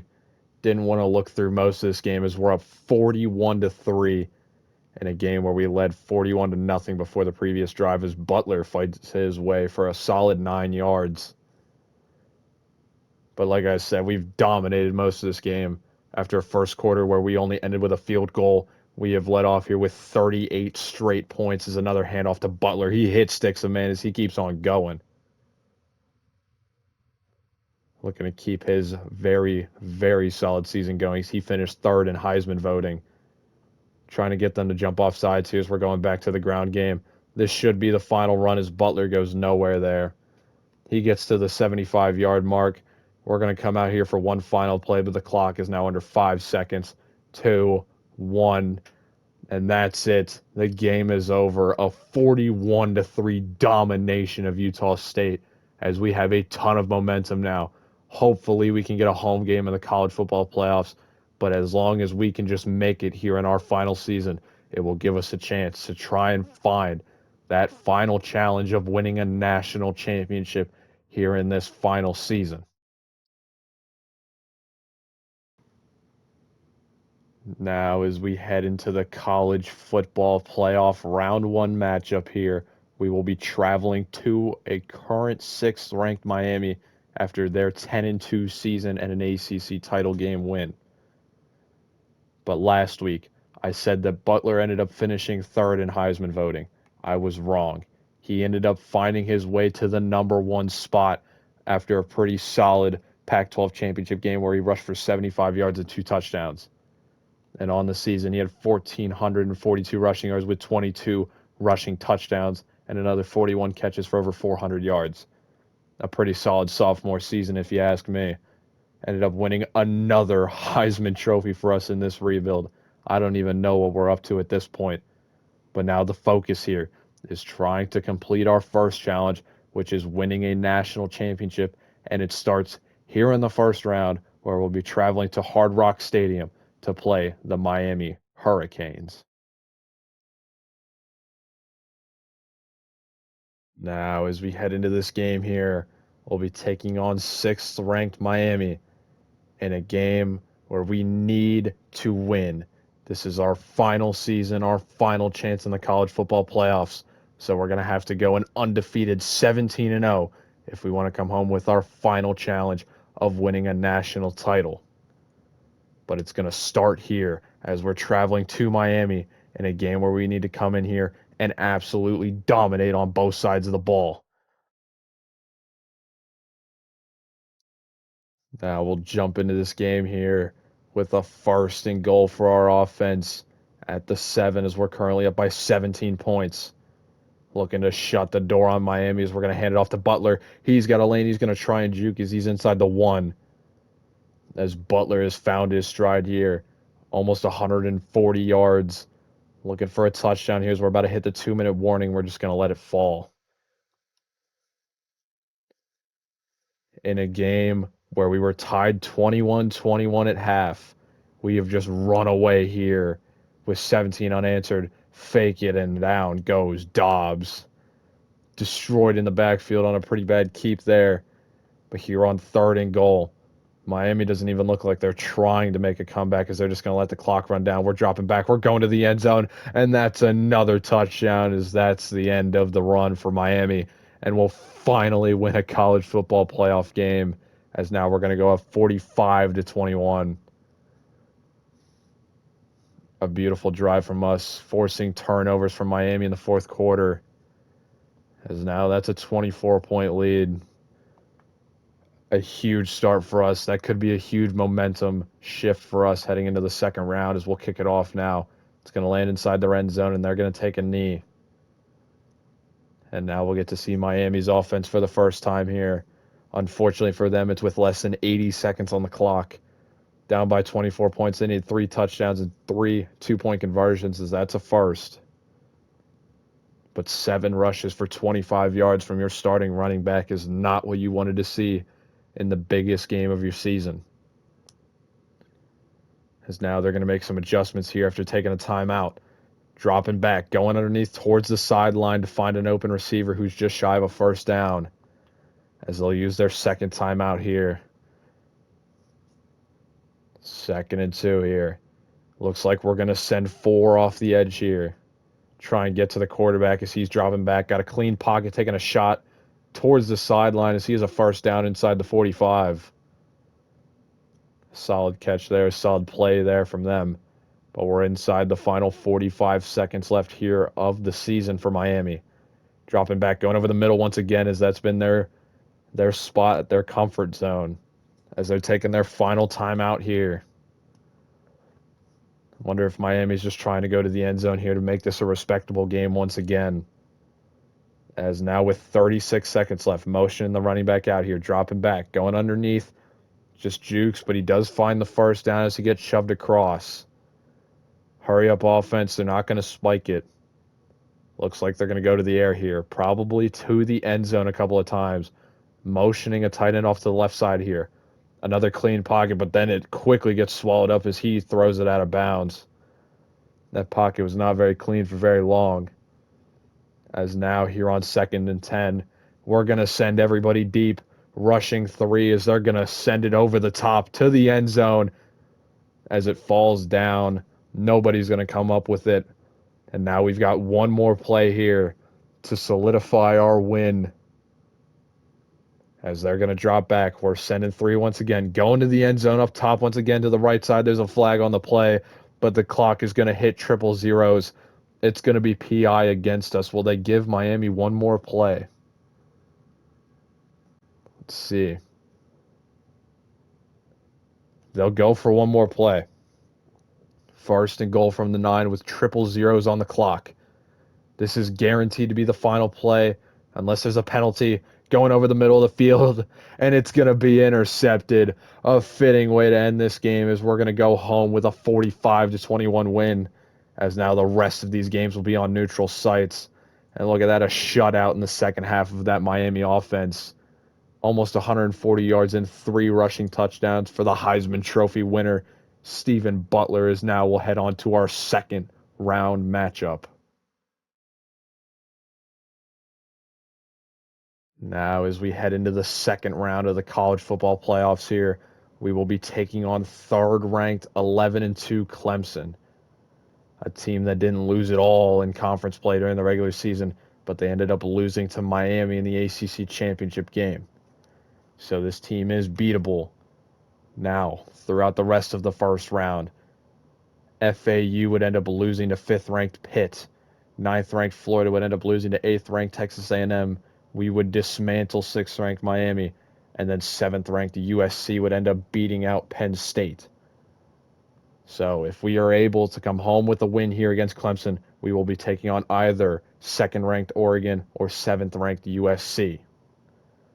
But that only matters if we're able to get a win here in the Peach Bowl. So we're going to go ahead here, jump into this game to see if we can beat the third-ranked Clemson Tigers.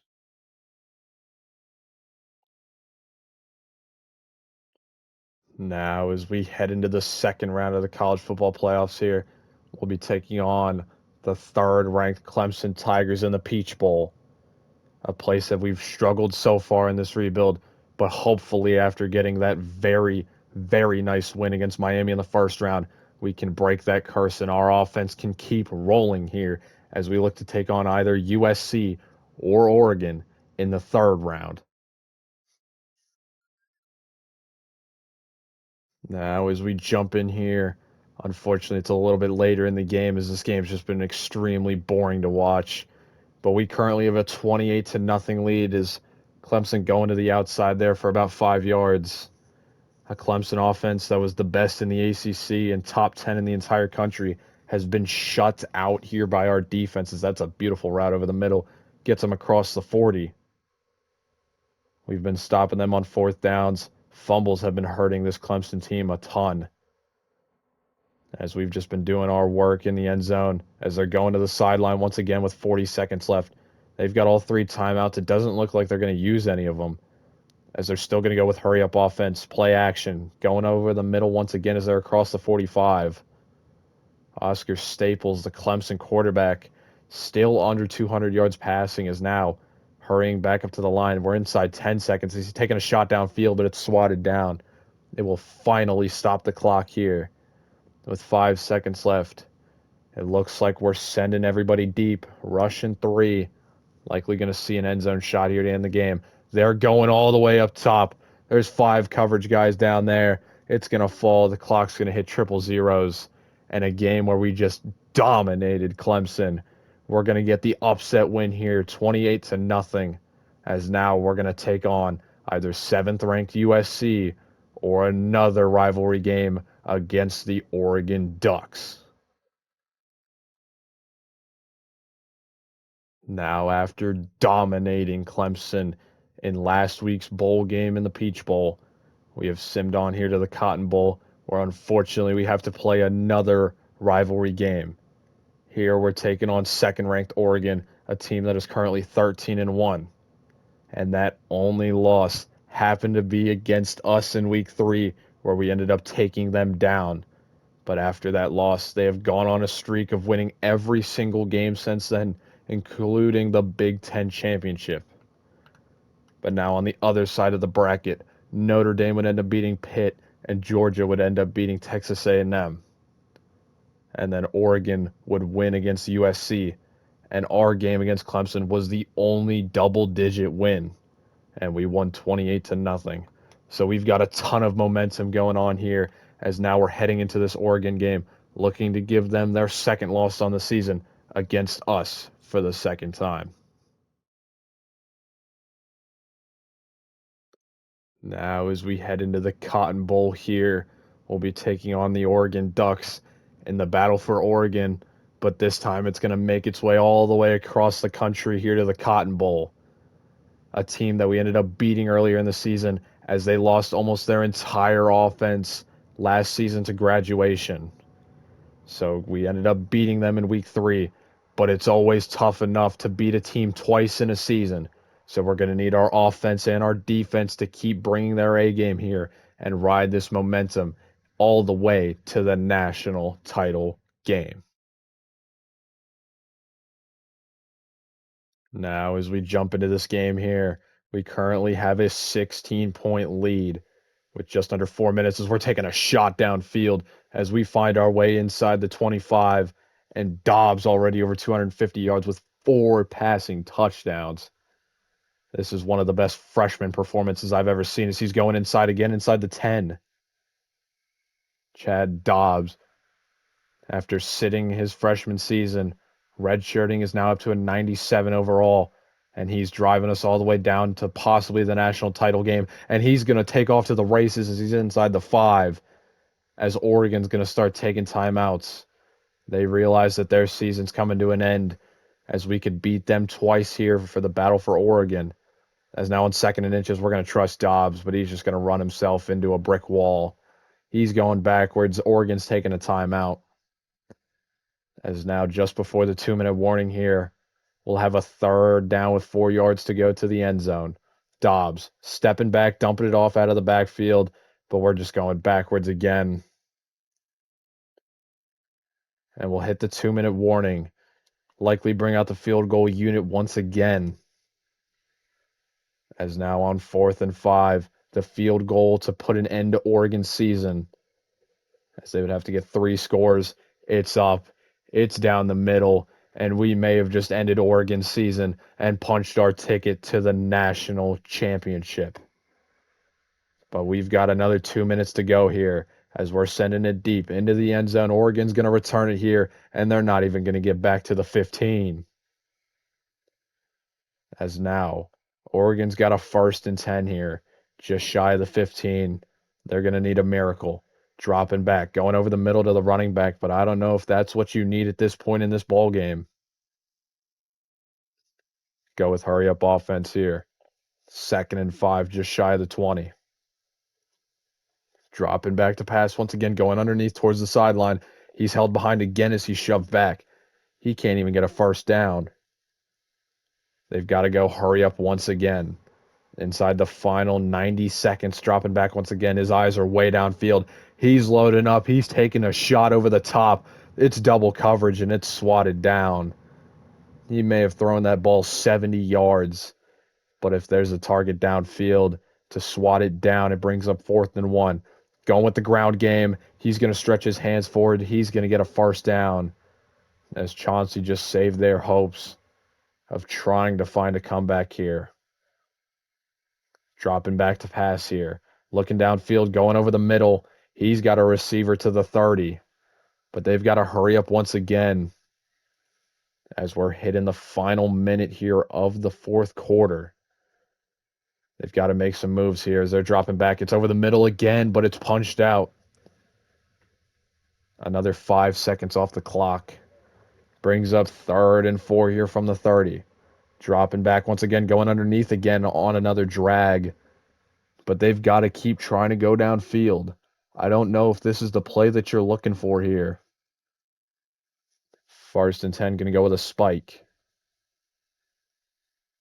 Here on 2nd and 10, inside the final 50 seconds.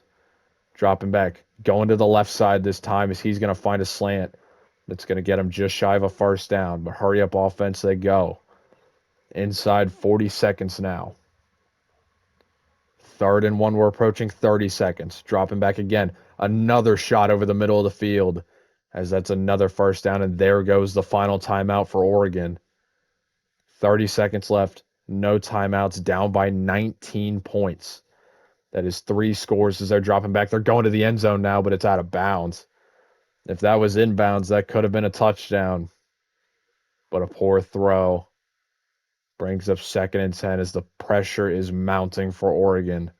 The realization is starting to set in as though he's going to step up, go and throw it out of bounds. He doesn't even throw it to his receiver underneath.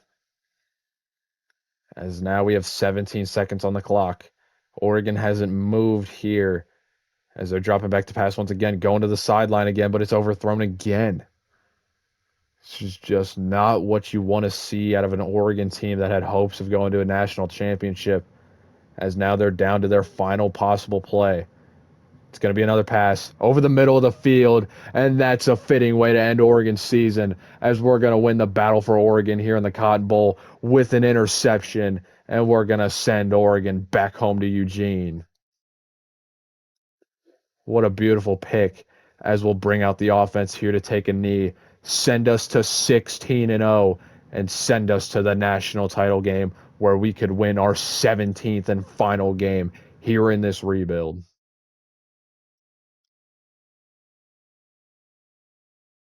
Now, as we head into the national championship here, we will be taking on fourth ranked 13-1 Notre Dame, a team that just narrowly beat out Georgia last week in a game that ended 36-35. And as you saw last week, we would end up winning 41-22 against Oregon. So it has set up the national championship here in Atlanta, Georgia, an 11 versus 4 seed. A possible 17-0 season on the rise here for Oregon State after we got snubbed out of a first round bye. But the only way to make that happen here is by jumping into this game here against Notre Dame to see if we can win our final game of this rebuild in the national championship.